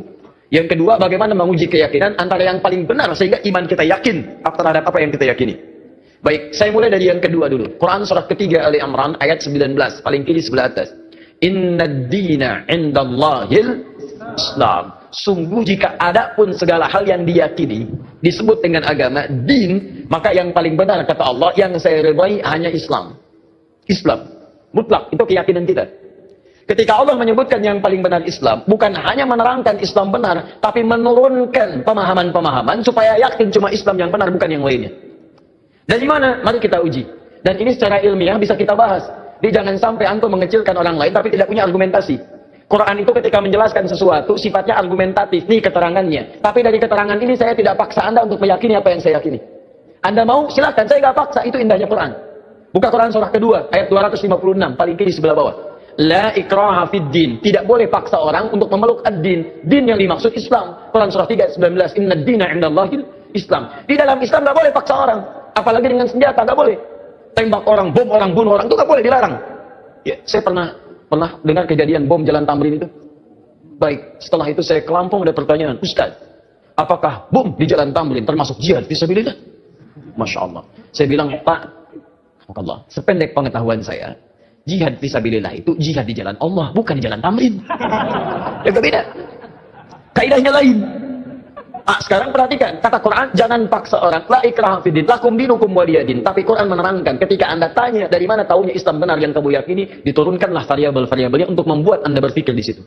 Contoh, dari aspek ketuhanan, kan yang paling penting, paling substansial, paling esensial, yang paling kuat dalam tatanan keyakinan itu adalah aspek ketuhanan uluhiyah. Yang membedakan satu keyakinan dengan yang lain adalah konsep ketuhanannya. Dalam Islam tidak ada yang paling jelas dibanding keyakinan lain tentang yang menjelaskan tentang ketuhanan kecuali dalam Islam. Contoh, saya berikan gambaran. Mohon izin. Siapa Tuhan kita? Allah. Perhatikan baik-baik. Perhatikan, ketika Anda menyebutkan Allah, turun perintah dari Allah. Jangan cukupkan, katakan Allah. Jangan cukupkan, tapi Anda mesti punya ilmu untuk menetapkan kenapa Allah yang dianggap Tuhan. Kenapa Allah yang kita yakini sebagai Tuhan? Perhatikan, ketika Nabi ditanya oleh orang kafir Quraisy pada saat itu, "Hei, man rabbuk? Man rabbuk?" Karena ketika turun ayat, "Qul a'udzu birabbin nas, qul a'udzu birabbil falaq." Rabb. Kata mereka, siapa Rabb itu? Karena ini Tuhan-Tuhan kami pun, Lata, Uzza, Manat, itu Rabb juga. Rabb kamu siapa? Turun, qul huwa, katakan huwa. Rabb itu Allah. Saya tulis. Allah. Ketika menyebutkan Allah, perhatikan. Quran surah 47 ayat 19. Fa'lam, Anda mesti punya ilmu. Annahu la ilaha illallah, untuk menetapkan tiada Tuhan selain Allah. Nah, sekarang lihat baik-baik ya. Dari namanya saja, Allah sudah menerangkan, saking jelasnya konsep ketuhanan dalam Islam, namanya saja itu tidak ada bandingannya. Kul, katakan Muhammad, huwa Allah, dialah Rabb itu Allah Ahad, yang dari sifat namanya dia punya sifat Ahad. Lihat sini. Kata Allah, kalau ada satu yang disebut Tuhan, dipertuhankan, maka ciri pertama dia mesti beda dengan makhluk. Lihat baik-baik ya. Konsep ketuhanan dalam Islam mengatakan setiap yang disebut Tuhan, yang diyakini sebagai Tuhan, itu mesti punya perbedaan dengan makhluk yang menuhankannya. Kalau Tuhan sama dengan makhluk, Khalik sama dengan makhluk, apa bedanya kemudian Khalik dengan makhluk? Di kaidah pertama, tidak boleh Allah sama dengan makhluk, Tuhan sama dengan makhluk. Kedua, tidak boleh bahkan Tuhan lebih rendah dari makhluk. Jadi kalau manusia makhluk kuat, Tuhan harus lebih kuat. Kalau makhluknya misalnya punya kekuatan, Tuhan mesti lebih kuat dibandingkan dengan itu. Sepakat sampai sini? Namanya pun mesti beda dengan makhluk. Lihat, nama Tuhan Allah sifatnya Ahad. Ada Wahid, ada Ahad, itu beda. Kalau Wahid satu masih mungkin ada dua. Itsnain, tsalatsa, arba'. Tapi kalau Ahad satu-satunya yang tidak ada duanya. Sekarang perhatikan baik-baik. Dari segi namanya saja itu sudah punya mukjizat. Kata Allah, nama ini tidak akan pernah ada duanya. Dan setiap Anda hilangkan setiap hurufnya akan menunjuk pada zat yang satu. Contoh. Allah. Saya hilangkan kemudian satu hamzah wasalnya. Ini. Baca. Lillahi ma fis samawati wa ma fil ard. Saya hilangkan satu huruf masih menunjuk pada yang satu. Ahad. Lillah. Saya hilangkan satu lamnya. Lam satu hilang. Ya, pasti dia ikut hilang. Baca. Lahu mulkus samawati wal ard. Lah masih menunjuk kepada Allah. Saya hilangkan lamnya. Baca. Hu itu singkatan dari huwa asalnya. Hu singkatan dari huwa. Karena ketika Anda baca huwa waqaf di sini, maka Anda hilangkan wa-nya, baca hu-nya. Quran surah kedua Al-Baqarah ayat 255, paling kiri pertengahan. Allahu la ilaha illa huwal hayyul qayyum, waqaf di huwa. Allahu la ilaha illa wa-nya tidak dibaca. Kalau Anda ingin baca, Anda munculkan lagi huwa. Lihat, ketika Anda wakaf di situ, Allahu la ilaha illa asalnya dari huwa, menunjuk kepada Allah. Kalau Anda tanya, siapa itu huwa Ustaz? Kembalikan ke ayat Quran surah ke-112. Kul huwa Allahu ahad. Kul huwa Allahu ahad. Masih menunjuk kepada Allah. Kalau saya hapuskan kemudian, ini saya hapus lagi. Kelihatan? Tidak. Setiap yang tidak kelihatan disebut dengan ghaib. Maka Allah kemudian menerangkan dalam Quran surah kedua ayat yang ketiga, alladzina yu'minuna bil ghaib, masih menunjuk kepada ghaib itu ahad Allah. Setiap huruf dihilangkan masih menunjuk pada zat yang sama. Itu baru namanya saja. Sekarang Anda hadirkan segala nama yang dipertuhankan di sini, tuliskan. Ambil contoh saja. Saya tidak tuliskan untuk menghormati kepercayaan yang lain, tapi kalau Anda ingin coba silakan masukkan. Karena kita agak sensitif nih, pulang dari sini jadi tersangka nanti saya. Misal ada yang mempertuhankan dengan nama misalnya, misal dengan nama yang luas. Misal saja. Misal. Tulis. Buang S-nya. Jadi apa? Menunjuk pada makna yang berbeda. Buang I-nya. Jadi apa? Buang L-nya jadi apa? Buang U-nya jadi apa? Buang T-nya jadi apa? Nggak ada sama sekali. Masukkan nama-nama yang dipertuhankan, tuliskan hurufnya, tuliskan namanya. Semua nama dari kepercayaan apapun, tuliskan. Ketika Anda hilangkan setiap hurufnya tidak akan menunjuk pada zat yang sama. Perhatikan, dari namanya saja sudah menunjukkan bahwa ini nama bukan nama biasa. Jadi benar ketika Allah mengatakan memilih namanya fa'lam annahu la ilaha illallah. Ini menunjukkan keyakinan yang paripurna, baru namanya. Saya belum bicara rububiyahnya, saya belum bicara asma wa sifatnya. Itu saya baru bicara tentang namanya saja. Maka kalau namanya saja sudah punya mukjizat jauh dibandingkan yang lainnya, maka bagaimana kemudian kita menolaknya sebagai Tuhan? Belum yang lainnya, lam yalid wa lam yulad, tidak diperanak dan tidak diperanakan. Kalau Tuhan itu hasil dari anak berarti sama dengan makhluk. Dia kan bedanya, Tuhan Khalik mesti beda dengan makhluk. Manusia mengandung melahirkan. Tuhan tidak boleh mengandung, tidak boleh melahirkan. Kalau Tuhan mengandung melahirkan berarti sama dengan makhluk. Jelas ya? Baik, makanya Allah menolak. Saya tidak dilahirkan, saya tidak melahirkan. Kalau saya punya sifat itu sama dengan makhluk. Kalau kalian menyamakan Tuhan, apa kalian menyembah Tuhan? Masing-masing aja aku Tuhan. Tapi walam yakul lahu kufuwan ahad, dan tidak punya partner dalam kekuasaannya. Wah, kalau punya partner bahaya. Tuhan ini pengen begini, Tuhan itu pengen begitu. Ya, ada Tuhan pemberi nikmat, ada Tuhan pemberi azab. Begitu mau diberikan nikmat, kata yang azab, jangan, karena saya mau mengazab itu. Kata yang memberi nikmat, jangan dulu, saya berikan itu. Ribut sama Tuhan. Jelas ya? Jadi kalau kita meyakini misalnya Islam agama yang hak, kemudian itu mengantarkan kita ke surga. Ketika Anda yakin dengan Allah disebut beriman. Iman syarat pertama mengantarkan ke surga. Karena itu ketika Allah menyebutkan kalimat surga pertama dalam Quran surah kedua Al-Baqarah ayat 25, paling kanan sebelah atas, maka disebut kalimat iman dulu. Wa basyiril ladzina amanu wa 'amilus salihati anna lahum jannatin tajri min tahtiha al-anhar. Berikan kabar pada orang-orang beriman dan beramal soleh, maka mereka mendapat kesempatan untuk bisa masuk ke dalam surganya Allah yang mengalir sungai-sungai keindahan di dalamnya. Jadi ini yang pertama.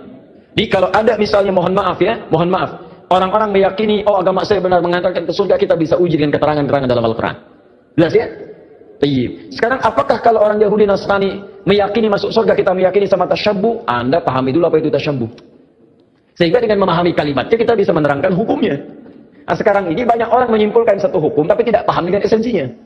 Tasyabbuh itu artinya menyerupai perbuatan-perbuatan yang dengan penyerupaan itu mengesankan dia bagian dari orang yang mengerjakannya. Bisa. Tasyabbuh itu dibagi dua. Tasyabbuh yang sama sekali. Nggak boleh. Yang terkait dengan ibadah kita. Antum kenal Kiai Haji Muhammad Hashim bin Asy'ari pendiri NU? Kenal di mana? Luar biasa memang ini. Utsman bin Affan kenal, ini Umar bin Khattab kenal, luar biasa ya. Kiai Hashim kenal, dia sudah wafat, beliau sudah lama wafatnya. Kiai Haji Muhammad Hashim bin Asy'ari bin Abdul Wahid bin Abdul Halim. Abdul Halim dikenal dengan Sultan Hadi Wijaya, ya, atau dikenal dengan Pangeran Benawa bin Abdullah, dikenal dengan Joko Tingkir bin Abdul Aziz bin Abdul Fattah bin Abdul Rahman, Walid dan Aidul Yaqin, anak dari Sunan Giri. Baik, anak Maulana Ishaq, anak dari Sunan Giri. Jadi masih nyambung ke Sunan Giri. Saya sebutkan tadi malam, ya, Sunan Giri punya beberapa anak, di antaranya adalah terhubung kepada ayahandanya Maulana Ishaq. Beliau mendirikan Nahdlatul Ulama tanggal 31 Januari tahun 1926. Menulis 19 kitab. Saya punya semua kumpulan kitab beliau. Itu kitab keduanya, namanya Risalah Ahlus Sunnah wal Jamaah. Masya Allah, sangat luar biasa kajian yang sudah disampaikan oleh guru kita. Sahabat beriman yang dirahmati Allah, tetaplah di channel ini karena kajian ini belum selesai. Tentunya masih banyak lagi hal-hal menarik yang akan kita dengarkan bersama dari guru kita. Tetaplah di channel ini dan mari kita lanjutkan kembali. Selamat mendengarkan. Buka di halaman ke-14. Paling kanan sebelah atas, baris yang ke-5 sampai 7. Ujung baris yang ke-5 sampai ke baris nomor 7. Itu beliau mencontohkan tasyabbuh paling gampang dipahami yang terjadi di Pulau Jawa dan sekitarnya di Nusantara. Dibuka di halaman ke-9 paling kiri sebelah atas, faslun, fasal pembahasan fi dhuhuril bid'ah fi ardi Jawa, tentang munculnya bid'ah. Bid'ah di sini bukan masalah fikih tapi akidah, keyakinan. Ya, di negeri Jawa, di Pulau Jawa. Kemudian wantisyariha wal mubtadi'ina fiha, dan penyebarannya bagaimana dia menyebar serta tokoh-tokohnya. Di antara yang disebut dengan bid'ah adalah tasyabbuh fil aqaid. Menyerupakan dalam keyakinan-keyakinan di pemeluk lain. Apa di antaranya kata beliau? Pada masa penjajahan dulu itu, datanglah kemudian para penjajah, plus bukan dengan penjajahan saja, tapi dengan keyakinannya. Mereka membangun kanais, pusat-pusat ibadah mereka. Ya, kalau dulu yang datang itu Portugis, maka dia bangun gereja, kemudian juga Belanda datang bangun gereja. Ketika dibangun, dia kemudian mengajak dengan misi supaya orang-orang konvert pindah agama pada keyakinan mereka. Bagaimana caranya? Salah satunya dengan tasyabuh.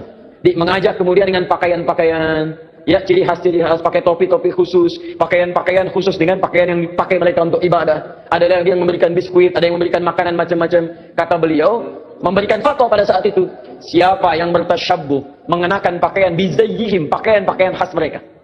Misal, maaf, ya, pakaian topinya dipakai. Kemudian bisa menggunakan pakaian-pakaian tertentu yang memang digunakan untuk kepentingan ibadah agama tertentu. Maka beliau hukumi yang seperti itu tasyabbuh bil kufri fa huwa kafirun wa haramun.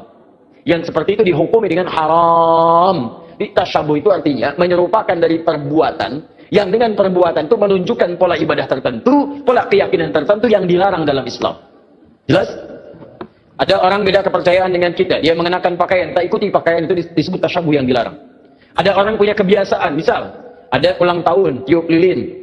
Tiup lilinnya, tiup, gak mati-mati, ya, Masya Allah. Karena lilin ditutup dengan gelas, ya kan, Masya Allah. Tiup, bisa, gak mati-mati, tiup. Nah, itu kebudayaan yang dilarang.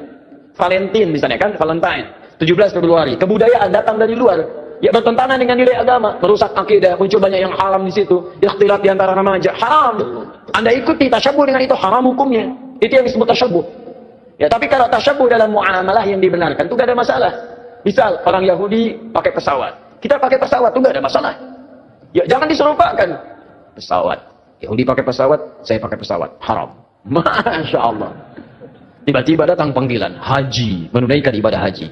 Baik, hei siap berangkat besok, haji. Masya Allah, siap. Pakai apa? Pesawat. Haram ah. Mau pakai apa? Kuda aja. Mahal. Bagaimana pakai kuda dari Lombok ke Mekah? Susah. Ya, itu handphone. Orang Nasrani pakai handphone, antum pakai handphone. Ya jadi jangan diserupakan. Oh, Nasrani handphone, saya pakai handphone. Berarti haram. Tidak. Ya, Anda boleh gunakan itu ketika mereka menggunakan, Anda gunakan. Cuma perbedaannya bagaimana cara Anda menggunakan itu. Mereka gunakan misalnya untuk keyakinan mereka, Anda gunakan untuk keyakinan Anda. Update waktu sholat, masukkan program Quran di dalamnya. Ada yang sifatnya serupa, dia nelpon, Anda nelpon, itu bukan tasyabuh. Kan itu pola umum dalam kehidupan. Dia bicara, Anda bicara. Dia makan, Anda makan. Itu bukan tasyabuh. Cuma perbedaannya, apa yang Anda makan, apa yang mereka makan. Bagaimana cara mencari makanan, bagaimana cara mereka mencari makanan. Itu yang membedakan antara mereka dengan kita. Makanya orang beriman ketika mencari makan pun disebut kalimat imannya dulu. Quran surah kedua ayat 172, paling tinggi sebelah atas. Ya ayyuhalladzina amanu kulu min thayyibati ma razaqnakum. Hei orang-orang beriman, silahkan cari makan dari apa ya rezeki yang telah kami tetapkan. Di orang beriman itu mau cari makan pun imannya disebutkan. Dan halalnya dibuang. Lihat. Ketika Allah menyebutkan manusia secara umum, kalimat halalnya muncul. Quran surah kedua ayat 168, paling kanan sebelah bawah. Ya ayyuhan nasu kulu mimma fil ardi halalan thayyiba. Hei manusia, silahkan cari makan dengan cara yang halal. Silahkan beraktivitas di bumi dengan cara yang halal. Tapi ketika menyebut orang beriman, halalnya dibuang. Ya ayyuhalladzina amanu kulu min thayyibati ma razaqnakum. Halalnya dibuang. Thayyibat dijamakkan. Thayyib jadi thayyibat. Kata para ulama tafsir, kenapa kalimat halalnya dibuang? Karena orang beriman itu imannya akan otomatis menuntun dia pada yang halal. Jadi kalau Anda mengaku beriman, masih mencari yang haram, ada yang salah dalam iman Anda. Ada yang keliru. Makanya orang beriman itu tidak mungkin melakukan perbuatan buruk. Datang ke kantor, tiba-tiba ada yang misalnya ngasih proyek yang tidak jelas, imannya akan menghentikan tangan dia untuk menyebut yang tidak jelas itu. Kalau mereka yakin masuk surga, kita yakin itu bukan tasyabuh namanya. Tapi perbedaan keyakinan kita untuk didiskusikan mana yang terbenar di antara keyakinan itu. Di tasyabuh itu sifatnya ada dua. Tasyabuh dengan yang tidak dibenarkan sama sekali, yaitu perbuatan-perbuatan kufur yang bisa mengantarkan kita pada kufuran, atau perbuatan maksiat yang dilarang oleh ketentuan agama. Tapi kalau tasyabuh dalam muamalah itu bukan tasyabuh namanya, tapi hanya kegiatan-kegiatan rutinitas yang bisa kita kerjakan oleh setiap manusia. Alhamdulillahirrabbilalamin, demikianlah kajian penuh ilmu, hikmah, dan manfaat yang sudah kita dengarkan bersama dari guru kita. Semoga tausiah yang beliau sampaikan menjadi ilmu yang bermanfaat dalam kehidupan kita sehari-hari. Dan semoga kita semua bisa istiqomah dalam mengamalkannya. Amin ya rabbal alamin. Sahabat beriman yang dirahmati Allah, terima kasih banyak sudah menyimak tausiah ini sampai selesai. Doa dan harapan saya, semoga sahabat semua selalu diberikan kesehatan, dimudahkan segala urusannya, dan dilancarkan rezekinya. Amin ya rabbal alamin. Demikian yang dapat saya bagikan. Kurang lebihnya mohon maaf. Sampai bertemu lagi di kajian berikutnya. Wabillahi taufik wal hidayah, waridha wal inayah. Wassalamualaikum warahmatullahi wabarakatuh. Setelah kita mendengarkan bersama tausiah yang sangat luar biasa dari guru kita, sekarang mari kita lanjutkan aktivitas kita masing-masing. Semoga tausiah yang beliau sampaikan kepada kita semua menjadi ilmu yang bermanfaat dalam kehidupan kita sehari-hari. Dan semoga kita semua bisa istiqomah dalam mengamalkannya. Amin ya rabbal alamin. Selamat beraktivitas buat sahabat semua dan sukses selalu. Sampai bertemu lagi di video berikutnya. Wabillahi taufiq wal hidayah. Wassalamualaikum warahmatullahi wabarakatuh. Apalagi pakai bahasa jin. Tak jelaskan ini bahasa jinnya. Bismillahirrahmanirrahim. Wazqakin agak matarimakum wajakarya wahina aganaum. Nah, itu bahasa khusus. Bahasa apa? Bahasa jin. Kalau bahasa malaikat, Bismillahirrahmanirrahim. Maqul inna kalimah Allah, maqul inna kalimah dunya al-khataliyama fi Allah. Maskun akariyama akariyama fi Allah. Hati-hati. Kita ini jangan sampai menyumpahkan diri sendiri. Ibarat kita sudah sumpah kepada jasad, sumpah kepada hati, sumpah kepada ruh. Tidak sadar bahwa tulisan itu sudah menyebar ke seluruh Indonesia, Asia, dan dunia. Hati-hati. Betul atau tidak? Kata bilatung, kata cacing. Makan tuh. Mas asyidi idhasya tasyida. Kamu waktu di dunia saya jadi cacing, bisa menjadi umpan. Sekarang kamu jadi umpan saya, kata cacing gitu bahasanya. Makanya ditanya kata semut, ini bahasa semut. Bismillahirrahmanirrahim. Asyukuri innaka yama kaliyama gufron, alkihi innaka yama adar yama firma Allah. Apakah saya didoakan enggak gufron? Ya jelas lah. Karena saya informasi dengan Nabi. Nabi siapa? Nabi Sulaiman alaihi wassalam dengan saya. Saya difitnah dina, senang, tetap saya mendoakan. Oke. Semua gudangnya tetap kata Rasulullah, Rabbana qul inna rahmatan ibadah, qul inna rahmatan lil alamin. Doakan. Nggih betul. Alhamdulillah. Baik, pertanyaan selanjutnya, apakah agama Kristen, pokoknya selain Islam, Mbah, selain Islam, Kristen, Buddha, Hindu, itu bisa masuk surga? Bismillahirrahmanirrahim. Assalamualaikum warahmatullahi wabarakatuh. Alhamdulillah wa syukurillah sebangsa dan setanah. Agama disebut lintas agama. Apakah itu masuk surga? Ya masuk. Karena apa? Sudah ada gardu masing-masing. Betul nggak? Nabinya siapa? Atau malaikat siapa? Atau ulamanya siapa, pemimpinnya siapa, itu sudah ada channel-channelnya. Betul nggak? Ada juru kunci-kuncinya. Masuk surga. Masa Islam aja yang masuk surga? Ya enggak. Semua orang yang memiliki kepercayaan, dia punya keyakinan bahwa keyakinan itu akan mengantarkan dia pada maslahat. Silakan cek, kalau Anda tanyakan kepada non-muslim, dia pun akan yakin masuk surga. Bismillahirrahmanirrahim. Assalamualaikum warahmatullahi wabarakatuh. Alhamdulillahirabbil alamin, wassalatu wassalamu ala Rasulillah wa ala alihi wa sahbihi wa mawalah, amma ba'du. Sahabat beriman yang dimuliakan Allah, syukur alhamdulillah kita bertemu lagi di channel ini. Pada kesempatan yang berbahagia ini, mari sejenak kita luangkan waktu kita untuk bersama-sama menyimak kajian yang sangat luar biasa yang akan disampaikan oleh guru kita. Tentunya banyak sekali ilmu, hikmah, dan manfaat yang bisa dijadikan pelajaran dalam kehidupan kita sehari-hari. Penasaran siapa beliau? Mari kita simak bersama. Selamat mendengarkan. Kita menyerupakan diri dengan orang Yahudi, Nasrani, bila kita meyakini hanya kita yang masuk surga, sedangkan yang lainnya masuk neraka. Tayyib. Semua orang yang memiliki kepercayaan, dia punya keyakinan bahwa keyakinan itu akan mengantarkan dia pada maslahat. Silakan cek, kalau Anda tanyakan kepada non-muslim, dia pun akan yakin masuk surga. Anda tanyakan misalnya pada orang Nasrani, dia yakin masuk surga. Anda tanyakan kepada orang Yahudi, dia yakin masuk surga. Anda tanyakan pada diri kita sendiri, kita pun yakin kita akan masuk surga.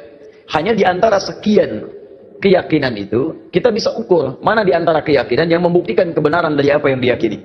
Sama, Anda ingin mengerjakan sesuatu, semua punya capaian. Tapi kan semua capaian itu bisa diukur mana yang paling benar di antara semua itu. Saya beri contoh kepada Anda misalnya. Baik, jika ada orang mengatakan 2 kali 3 sama dengan berapa? 6 misalnya. 2 kali 3 sama dengan 6. Ada yang yakin 2 kali 3 sama dengan 5. Ada yang yakin 2 kali 3 sama dengan 7. Ada yang yakin 2 kali 3 sama dengan 6. Bagaimana membuktikan keyakinan ini? Mana yang paling benar di antara yang 3 ini? Maka ada perlu diuji dari semua keyakinan itu untuk menentukan mana yang paling benar dari semua apa yang diyakini itu. Baik, mari kita buktikan misalnya. Dari semua apa yang tadi diyakini, kita mesti bedakan. Ini ada 2 pertanyaan. Apakah ketika kita akan yakin masuk surga termasuk tasyabbuh? Yang kedua, bagaimana menguji keyakinan antara yang paling benar sehingga iman kita yakin terhadap apa yang kita yakini. Baik, saya mulai dari yang kedua dulu. Quran surah ketiga Ali Imran ayat 19, paling kiri sebelah atas. Inna dina indallahil Islam. Sungguh jika ada pun segala hal yang diyakini disebut dengan agama, din, maka yang paling benar kata Allah, yang saya ridhai hanya Islam. Islam, mutlak, itu keyakinan kita. Ketika Allah menyebutkan yang paling benar Islam, bukan hanya menerangkan Islam benar, tapi menurunkan pemahaman-pemahaman supaya yakin cuma Islam yang benar, bukan yang lainnya. Dari mana? Mari kita uji. Dan ini secara ilmiah bisa kita bahas. Jadi jangan sampai antum mengecilkan orang lain tapi tidak punya argumentasi. Quran itu ketika menjelaskan sesuatu sifatnya argumentatif, nih keterangannya. Tapi dari keterangan ini saya tidak paksa Anda untuk meyakini apa yang saya yakini. Anda mau silakan, saya nggak paksa, itu indahnya Quran. Buka Quran surah kedua ayat 256 paling kiri sebelah bawah. La ikraha fid din. Tidak boleh paksa orang untuk memeluk ad-din. Din yang dimaksud Islam. Quran surah 3 ayat 19. Inna dina indallahil Islam. Di dalam Islam nggak boleh paksa orang. Apalagi dengan senjata nggak boleh. Tembak orang, bom orang, bunuh orang itu nggak boleh, dilarang. Ya, saya pernah dengar kejadian bom Jalan Tamrin itu. Baik, setelah itu saya ke Lampung, ada pertanyaan, Ustaz, apakah bom di Jalan Tamrin termasuk jihad fisabilillah? Masya Allah. Saya bilang, Pak, Allah, sependek pengetahuan saya, jihad fisabilillah itu jihad di jalan Allah, bukan di Jalan Tamrin. Itu beda. Kaidahnya lain. Sekarang perhatikan, kata Quran, jangan paksa orang, la ikraha fiddin, lakum dinukum waliyadin. Tapi Quran menerangkan, ketika Anda tanya dari mana taunya Islam benar yang kamu yakini, diturunkanlah variabel-variabelnya untuk membuat Anda berpikir di situ. Contoh, dari aspek ketuhanan, kan yang paling penting, paling substansial, paling esensial, yang paling kuat dalam tatanan keyakinan itu adalah aspek ketuhanan uluhiyah. Yang membedakan satu keyakinan dengan yang lain adalah konsep ketuhanannya. Dalam Islam tidak ada yang paling jelas dibanding keyakinan lain tentang yang menjelaskan tentang ketuhanan kecuali dalam Islam. Contoh, saya berikan gambaran, mohon izin. Siapa Tuhan kita? Allah. Perhatikan baik-baik. Perhatikan, ketika Anda menyebutkan Allah, turun perintah dari Allah. Jangan cukupkan, katakan Allah. Jangan cukupkan, tapi Anda mesti punya ilmu untuk menetapkan kenapa Allah yang dianggap Tuhan. Kenapa Allah yang kita yakini sebagai Tuhan? Perhatikan, ketika Nabi ditanya oleh orang kafir Quraisy pada saat itu, "Hei, man rabbuk? Man rabbuk?" Karena ketika turun ayat, "Qul a'udzu birabbin nas, qul a'udzu birabbil falaq." Rabb. Kata mereka, siapa Rabb itu? Karena ini Tuhan-Tuhan kami pun, Lata, Uzza, Manat, itu Rabb juga. Rabb kamu siapa? Turun, qul huwa, katakan huwa. Rabb itu Allah. Saya tulis. Allah. Ketika menyebutkan Allah, perhatikan. Quran surah 47 ayat 19. Fa'lam, Anda mesti punya ilmu. Annahu la ilaha illallah, untuk menetapkan tiada Tuhan selain Allah. Nah, sekarang lihat baik-baik ya. Dari namanya saja, Allah sudah menerangkan, saking jelasnya konsep ketuhanan dalam Islam, namanya saja itu tidak ada bandingannya. Kul, katakan Muhammad, huwa Allah, dialah Rabb itu Allah Ahad. Yang dari sifat namanya, dia punya sifat Ahad. Lihat sini. Kata Allah, kalau ada satu yang disebut Tuhan, dipertuhankan, maka ciri pertama, dia mesti beda dengan makhluk. Lihat baik-baik ya. Konsep ketuhanan dalam Islam mengatakan, setiap yang disebut Tuhan, yang diyakini sebagai Tuhan, itu mesti punya perbedaan dengan makhluk yang menuhankannya.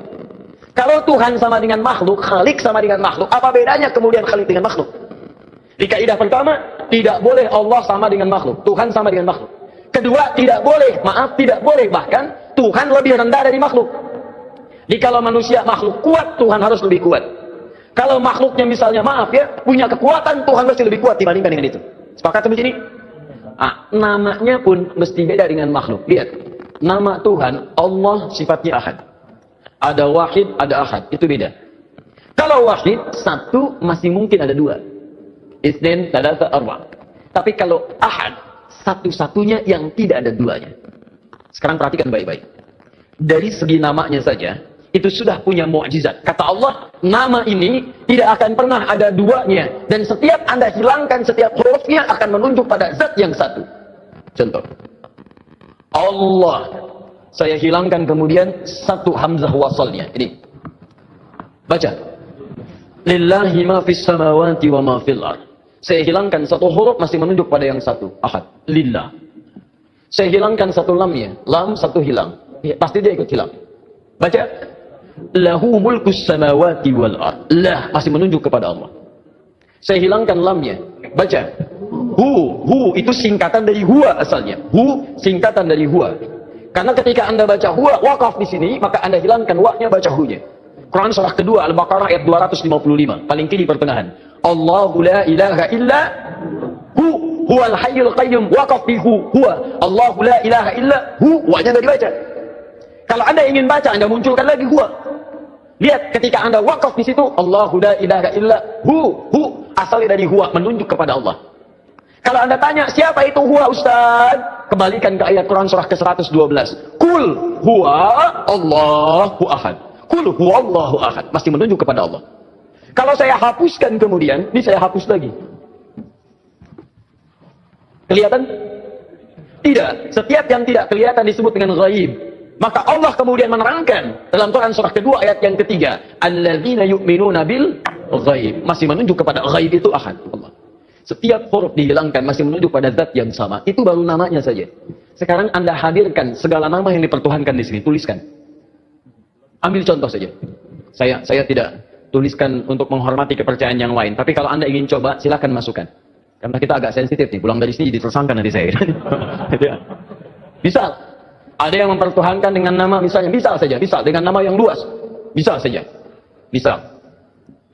Tulis. Buang S-nya. Jadi apa? Menunjuk pada makna yang berbeda. Buang I-nya. Jadi apa? Buang L-nya jadi apa? Buang U-nya jadi apa? Buang T-nya jadi apa? Nggak ada sama sekali. Masukkan nama-nama yang dipertuhankan, tuliskan hurufnya, tuliskan namanya. Semua nama dari kepercayaan apapun, tuliskan. Ketika Anda hilangkan setiap hurufnya tidak akan menunjuk pada zat yang sama. Perhatikan, dari namanya saja sudah menunjukkan bahwa ini nama bukan nama biasa. Jadi benar ketika Allah mengatakan memilih namanya fa'lam annahu la ilaha illallah. Ini menunjukkan keyakinan yang paripurna, baru namanya. Saya belum bicara rububiyahnya, saya belum bicara asma wa sifatnya. Itu saya baru bicara tentang namanya saja. Maka kalau namanya saja sudah punya mukjizat jauh dibandingkan yang lainnya, maka bagaimana kemudian kita menolaknya sebagai Tuhan? Belum yang lainnya, lam yalid wa lam yulad, tidak diberanak dan tidak diperanakan. Kalau Tuhan itu hasil dari anak berarti sama dengan makhluk. Dia kan bedanya, Tuhan Khalik mesti beda dengan makhluk. Manusia mengandung melahirkan. Tuhan tidak boleh mengandung, tidak boleh melahirkan. Kalau Tuhan mengandung melahirkan berarti sama dengan makhluk. Jelas ya? Baik, makanya Allah menolak. Saya tidak dilahirkan, saya tidak melahirkan. Kalau saya punya sifat itu sama dengan makhluk. Kalau kalian menyamakan Tuhan, apa kalian menyembah Tuhan? Masing-masing aja aku Tuhan. Baik, walam yakul lahu kufuwan ahad, dan tidak punya partner dalam kekuasaannya. Wah, kalau punya partner bahaya. Tuhan ini pengen begini, Tuhan itu pengen begitu. Ya, ada Tuhan pemberi nikmat, ada Tuhan pemberi azab. Begitu mau diberikan nikmat, kata yang azab, jangan, karena saya mau mengazab itu. Kata yang pemberi nikmat, jangan dulu, saya berikan itu. Ribut sama Tuhan. Jelas ya? Jadi kalau kita meyakini misalnya Islam agama yang hak, kemudian itu mengantarkan kita ke surga. Ketika Anda yakin dengan Allah disebut beriman. Iman syarat pertama mengantarkan ke surga. Karena itu ketika Allah menyebutkan kalimat surga pertama dalam Quran surah kedua Al-Baqarah ayat 25, paling kanan sebelah atas, maka disebut kalimat iman dulu. Wa basyiril ladzina amanu wa 'amilus solihati anna lahum jannatin tajri min tahtihal anhar. Berikan kabar pada orang-orang beriman dan beramal soleh, maka mereka mendapat kesempatan untuk bisa masuk ke dalam surganya Allah yang mengalir sungai-sungai keindahan di dalamnya. Jadi ini yang pertama. Jadi kalau ada misalnya, mohon maaf ya, mohon maaf, orang-orang meyakini, oh agama saya benar mengantarkan ke surga, kita bisa uji dengan keterangan-keterangan dalam Al-Quran. Jelas ya? Tayyib. Sekarang apakah kalau orang Yahudi Nasrani meyakini masuk surga, kita meyakini sama tasyabbuh? Anda pahami dulu apa itu tasyabbuh. Sehingga dengan memahami kalimatnya kita bisa menerangkan hukumnya. Nah, sekarang ini banyak orang menyimpulkan satu hukum tapi tidak paham dengan esensinya. Tasyabbuh itu artinya menyerupai perbuatan-perbuatan yang dengan penyerupaan itu mengesankan dia bagian dari orang yang mengerjakannya. Bisa. Tasyabbuh itu dibagi dua. Tasyabbuh yang sama sekali. Nggak boleh. Yang terkait dengan ibadah kita. Antum kenal Kiai Haji Muhammad Hashim bin Asy'ari pendiri NU? Kenal di mana? Luar biasa memang ini. Utsman bin Affan kenal. Ini Umar bin Khattab kenal. Luar biasa ya. Kiai Hashim kenal. Dia sudah wafat, beliau sudah lama wafatnya. Kiai Haji Muhammad Hashim bin Asy'ari bin Abdul Wahid bin Abdul Halim. Abdul Halim dikenal dengan Sultan Hadi Wijaya, ya, atau dikenal dengan Pangeran Benawa bin Abdullah, dikenal dengan Joko Tingkir bin Abdul Aziz bin Abdul Fattah bin Abdul Rahman, Walid Dadan Aidul Yaqin, anak dari Sunan Giri. Baik, anak Maulana Ishaq, anak dari Sunan Giri. Jadi masih nyambung ke Sunan Giri. Saya sebutkan tadi malam, ya, Sunan Giri punya beberapa anak, diantaranya adalah terhubung kepada ayahandanya Maulana Ishaq. Beliau mendirikan Nahdlatul Ulama tanggal 31 Januari tahun 1926, menulis 19 kitab. Saya punya semua kumpulan kitab beliau. Itu kitab keduanya, namanya Risalah Ahlus Sunnah wal Jamaah. Masya Allah, sangat luar biasa kajian yang sudah disampaikan oleh guru kita. Sahabat beriman yang dirahmati Allah, tetaplah di channel ini karena kajian ini belum selesai. Tentunya masih banyak lagi hal-hal menarik yang akan kita dengarkan bersama dari guru kita. Tetaplah di channel ini dan mari kita lanjutkan kembali. Selamat mendengarkan. Buka di halaman ke-14. Paling kanan sebelah atas, baris yang kelima sampai 7. Ujung baris yang kelima sampai ke baris nomor 7. Itu beliau mencontohkan tasyabbuh paling gampang dipahami yang terjadi di Pulau Jawa dan sekitarnya di Nusantara. Dibuka di halaman ke-9, paling kiri sebelah atas, faslun, fasal, pembahasan fi dhuhuril bid'ah fi ardi Jawa. Tentang munculnya bid'ah. Bid'ah di sini bukan masalah fikih tapi akidah, keyakinan. Ya, di negeri Jawa, di Pulau Jawa. Kemudian wantisyariha wal mubtadi'ina fiha, dan penyebarannya bagaimana dia menyebar serta tokoh-tokohnya. Di antara yang disebut dengan bid'ah adalah tasyabbuh fil aqaid. Menyerupakan dalam keyakinan-keyakinan di pemeluk lain. Apa di antaranya kata beliau? Pada masa penjajahan dulu itu, datanglah kemudian para penjajah, plus bukan dengan penjajahan saja, tapi dengan keyakinannya. Mereka membangun kanais, pusat-pusat ibadah mereka. Ya, kalau dulu yang datang itu Portugis, maka dia bangun gereja, kemudian juga Belanda datang bangun gereja. Ketika dibangun, dia kemudian mengajak dengan misi supaya orang-orang convert pindah agama pada keyakinan mereka. Bagaimana caranya? Salah satunya dengan tasyabuh. Mengajak kemudian dengan pakaian-pakaian, ya, ciri khas pakai topi-topi khusus, pakaian-pakaian khusus dengan pakaian yang dipakai mereka untuk ibadah. Ada yang memberikan biskuit, ada yang memberikan makanan macam-macam. Kata beliau, memberikan fatwa pada saat itu, siapa yang bertasyabbuh mengenakan pakaian bizayyihim, pakaian-pakaian khas mereka. Misal, maaf, ya, pakaian topinya dipakai. Kemudian bisa menggunakan pakaian-pakaian tertentu yang memang digunakan untuk kepentingan ibadah agama tertentu. Maka beliau hukumi yang seperti itu tasyabbuh bil kufri fahuwa kafirun wa haramun. Yang seperti itu dihukumi dengan haram. Tasyabbuh itu artinya menyerupakan dari perbuatan yang dengan perbuatan itu menunjukkan pola ibadah tertentu, pola keyakinan tertentu yang dilarang dalam Islam. Jelas? Ada orang beda kepercayaan dengan kita, dia mengenakan pakaian, tak ikuti pakaian itu disebut tasyabbuh yang dilarang. Ada orang punya kebiasaan, misal ada ulang tahun, tiup lilin, tiup lilinnya, tiup nggak mati-mati, ya, masya Allah, karena lilin ditutup dengan gelas, ya kan, masya Allah. Tiup, bisa, nggak mati-mati, tiup, nah itu kebudayaan yang dilarang. Valentine misalnya kan, Valentine, 17 Februari, kebudayaan datang dari luar, ya bertentangan dengan nilai agama, merusak akidah, muncul banyak yang haram di situ, ikhtilat di antara remaja, haram. Anda ikuti tasyabbuh dengan itu, haram hukumnya, itu yang disebut tasyabbuh. Ya, tapi kalau tasyabbuh dalam muamalah yang dibenarkan, itu gak ada masalah. Misal orang Yahudi pakai pesawat, kita pakai pesawat itu nggak ada masalah. Ya jangan diserupakan. Pesawat, Yahudi pakai pesawat, saya pakai pesawat, haram. Masya Allah. Tiba-tiba datang panggilan haji, menunaikan ibadah haji. Baik, hei siap berangkat besok haji, masya Allah siap. Pakai apa? Pesawat, haram ah. Mau pakai apa? Kuda aja. Mahal. Bagaimana pakai kuda dari Lombok ke Mekah? Susah. Ya itu handphone. Orang Nasrani pakai handphone, antum pakai handphone. Ya jadi jangan diserupakan. Oh, Nasrani handphone, saya pakai handphone, berarti haram. Tidak. Ya, Anda boleh gunakan itu ketika mereka menggunakan, Anda gunakan. Cuma perbedaannya bagaimana cara Anda menggunakan itu. Mereka gunakan misalnya untuk keyakinan mereka, Anda gunakan untuk keyakinan Anda. Update waktu sholat, masukkan program Quran di dalamnya. Ada yang sifatnya serupa, dia nelpon, Anda nelpon, itu bukan tasyabbuh. Kan itu pola umum dalam kehidupan. Dia bicara, Anda bicara. Dia makan, Anda makan. Itu bukan tasyabbuh. Cuma perbedaannya apa yang Anda makan, apa yang mereka makan. Bagaimana cara mencari makanan, bagaimana cara mereka mencari makanan. Itu yang membedakan antara mereka dengan kita. Makanya orang beriman ketika mencari makan pun disebut kalimat imannya dulu. Quran surah kedua ayat 172, paling tinggi sebelah atas. Ya ayyuhalladzina amanu kulu min thayyibati ma razaqnakum. Hei orang-orang beriman, silahkan cari makan dari apa yang rezeki yang telah kami tetapkan. Di orang beriman itu mau cari makan pun imannya disebutkan. Dan halalnya dibuang. Lihat. Ketika Allah menyebutkan manusia secara umum, kalimat halalnya muncul. Quran surah kedua ayat 168, paling kanan sebelah bawah. Ya ayyuhan nasu kulu mimma fil ardi halalan thayyiba. Hei manusia, silahkan cari makan dengan cara yang halal. Silahkan beraktivitas di bumi dengan cara yang halal. Tapi ketika menyebut orang beriman, halalnya dibuang. Ya ayyuhalladzina amanu kulu min thayyibati ma razaqnakum. Halalnya dibuang. Thayyibat dijamakkan. Thayyib jadi thayyibat. Kata para ulama tafsir, kenapa kalimat halalnya dibuang? Karena orang beriman itu imannya akan otomatis menuntun dia pada yang halal. Jadi kalau Anda mengaku beriman, masih mencari yang haram, ada yang salah dalam iman Anda. Ada yang keliru. Makanya orang beriman itu tidak mungkin melakukan perbuatan buruk.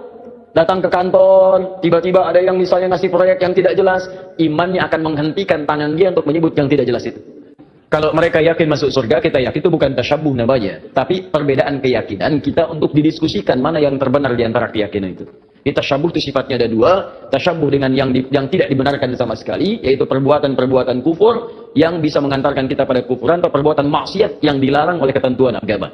Tapi kalau tasyabbuh dalam muamalah itu bukan tasyabbuh namanya, tapi hanya kegiatan-kegiatan rutinitas yang bisa kita kerjakan oleh setiap manusia. Alhamdulillahirrabbilalamin, demikianlah kajian penuh ilmu, hikmah, dan manfaat yang sudah kita dengarkan bersama dari guru kita. Semoga tausiah yang beliau sampaikan menjadi ilmu yang bermanfaat dalam kehidupan kita sehari-hari. Dan semoga kita semua bisa istiqomah dalam mengamalkannya. Amin ya rabbal alamin. Sahabat beriman yang dirahmati Allah, terima kasih banyak sudah menyimak tausiah ini sampai selesai. Doa dan harapan saya semoga sahabat semua selalu diberikan kesehatan, dimudahkan segala urusannya, dan dilancarkan rezekinya. Amin ya robbal alamin. Demikian yang dapat saya bagikan. Kurang lebihnya mohon maaf. Sampai bertemu lagi di kajian berikutnya. Wabillahi taufik wal hidayah wa ridha wal inayah. Wassalamualaikum warahmatullahi wabarakatuh. Setelah kita mendengarkan bersama tausiah yang sangat luar biasa dari guru kita, sekarang mari kita lanjutkan aktivitas kita masing-masing. Semoga tausiah yang beliau sampaikan kepada kita semua menjadi ilmu yang bermanfaat dalam kehidupan kita sehari-hari, dan semoga kita semua bisa istiqomah dalam mengamalkannya. Amin ya robbal alamin. Selamat beraktivitas buat sahabat semua dan sukses selalu. Sampai bertemu lagi di video berikutnya.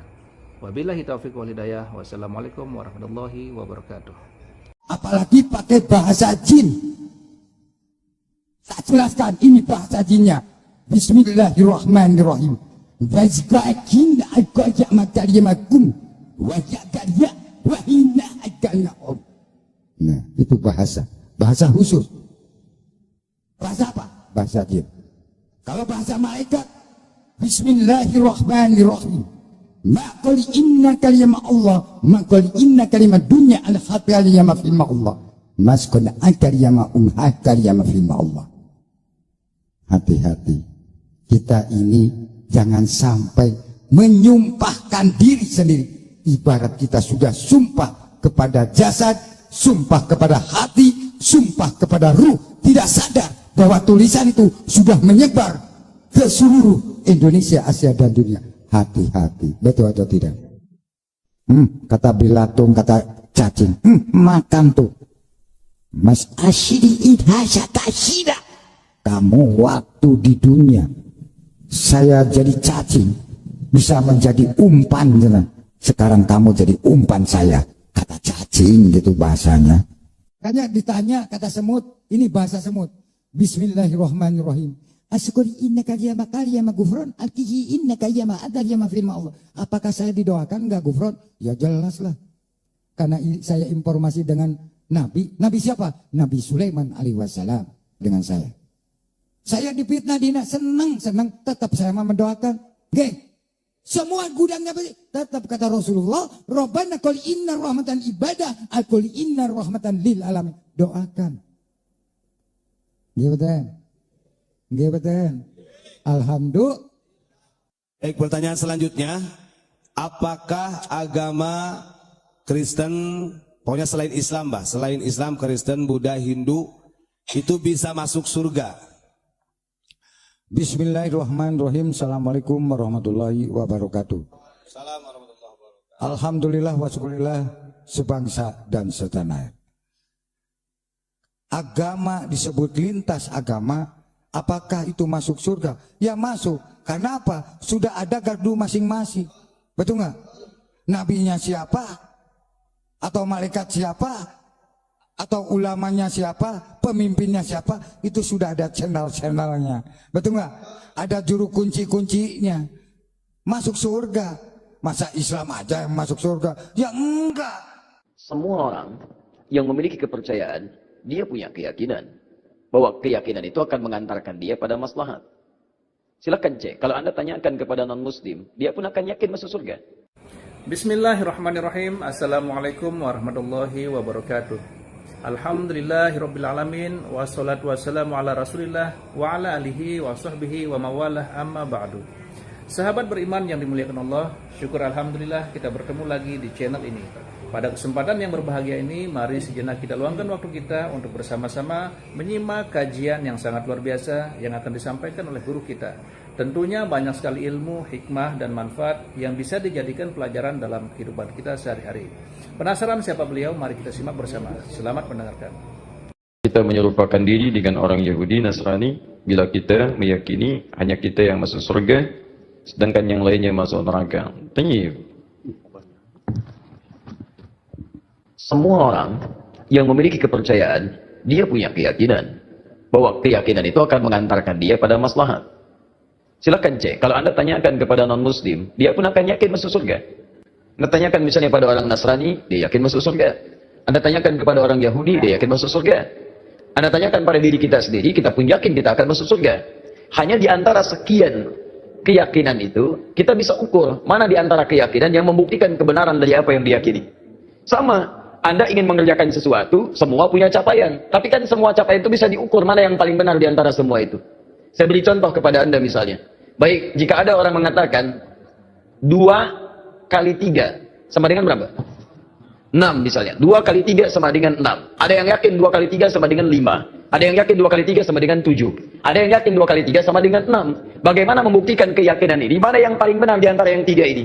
Maka ada perlu diuji dari semua keyakinan itu untuk menentukan mana yang paling benar dari semua apa yang diyakini itu. Baik, mari kita buktikan misalnya. Dari semua apa yang tadi diyakini, kita mesti bedakan. Ini ada 2 pertanyaan. Apakah ketika kita akan yakin masuk surga termasuk tasyabbuh? Yang kedua, bagaimana menguji keyakinan antara yang paling benar sehingga iman kita yakin terhadap apa yang kita yakini. Baik, saya mulai dari yang kedua dulu. Quran surah ketiga Ali Imran ayat 19, paling kiri sebelah atas. Innad dina indallahil Islam. Sungguh jika ada pun segala hal yang diyakini disebut dengan agama, din, maka yang paling benar kata Allah, yang saya ridhai hanya Islam. Islam. Mutlak, itu keyakinan kita. Ketika Allah menyebutkan yang paling benar Islam, bukan hanya menerangkan Islam benar, tapi menurunkan pemahaman-pemahaman supaya yakin cuma Islam yang benar, bukan yang lainnya. Dari mana? Mari kita uji. Dan ini secara ilmiah bisa kita bahas. Jadi jangan sampai antum mengecilkan orang lain tapi tidak punya argumentasi. Quran itu ketika menjelaskan sesuatu sifatnya argumentatif, nih keterangannya. Tapi dari keterangan ini saya tidak paksa Anda untuk meyakini apa yang saya yakini. Anda mau? Silakan, saya nggak paksa. Itu indahnya Quran. Buka Quran surah kedua ayat 256 paling kiri sebelah bawah. La ikraha fid din. Tidak boleh paksa orang untuk memeluk ad-din. Din yang dimaksud Islam. Quran surah 3 ayat 19. Inna ad-dina indallahil Islam. Di dalam Islam nggak boleh paksa orang. Apalagi dengan senjata, nggak boleh. Tembak orang, bom orang, bunuh orang, itu nggak boleh, dilarang. Ya, saya pernah dengar kejadian bom Jalan Tamrin itu. Baik, setelah itu saya ke Lampung, ada pertanyaan, Ustaz, apakah bom di Jalan Tamrin termasuk jihad fisabilillah? Masya Allah. Saya bilang, Pak, Allah, sependek pengetahuan saya, jihad fisabilillah itu jihad di jalan Allah, bukan di Jalan Tamrin. Ya beda. Kaidahnya lain. Sekarang perhatikan, kata Quran, jangan paksa orang, la ikraha fiddin, lakum dinukum waliyadin. Tapi Quran menerangkan, ketika Anda tanya dari mana tahunya Islam benar yang kamu yakini, diturunkanlah variabel-variabelnya untuk membuat Anda berpikir di situ. Contoh, dari aspek ketuhanan, kan yang paling penting, paling substansial, paling esensial, yang paling kuat dalam tatanan keyakinan itu adalah aspek ketuhanan uluhiyah. Yang membedakan satu keyakinan dengan yang lain adalah konsep ketuhanannya. Dalam Islam tidak ada yang paling jelas dibanding keyakinan lain tentang yang menjelaskan tentang ketuhanan kecuali dalam Islam. Contoh, saya berikan gambaran, mohon izin. Siapa Tuhan kita? Allah. Perhatikan baik-baik. Perhatikan, ketika Anda menyebutkan Allah, turun perintah dari Allah. Jangan cukupkan, katakan Allah. Jangan cukupkan, tapi Anda mesti punya ilmu untuk menetapkan kenapa Allah yang dianggap Tuhan. Kenapa Allah yang kita yakini sebagai Tuhan? Perhatikan, ketika Nabi ditanya oleh orang kafir Quraisy pada saat itu, "Hei, man rabbuk? Man rabbuk?" Karena ketika turun ayat, "Qul a'udzu birabbin nas, qul a'udzu birabbil falaq." Rabb. Kata mereka, siapa Rabb itu? Karena ini Tuhan-Tuhan kami pun, Lata, Uzza, Manat, itu Rabb juga. Rabb kamu siapa? Turun, qul huwa, katakan huwa. Rabb itu Allah. Saya tulis. Allah. Ketika menyebutkan Allah, perhatikan. Quran surah 47 ayat 19. Fa'lam, Anda mesti punya ilmu. Annahu la ilaha illallah, untuk menetapkan tiada Tuhan selain Allah. Nah, sekarang lihat baik-baik ya. Dari namanya saja, Allah sudah menerangkan, saking jelasnya konsep ketuhanan dalam Islam, namanya saja itu tidak ada bandingannya. Kul, katakan Muhammad, huwa Allah, dialah Rabb itu Allah Ahad. Yang dari sifat namanya, dia punya sifat Ahad. Lihat sini.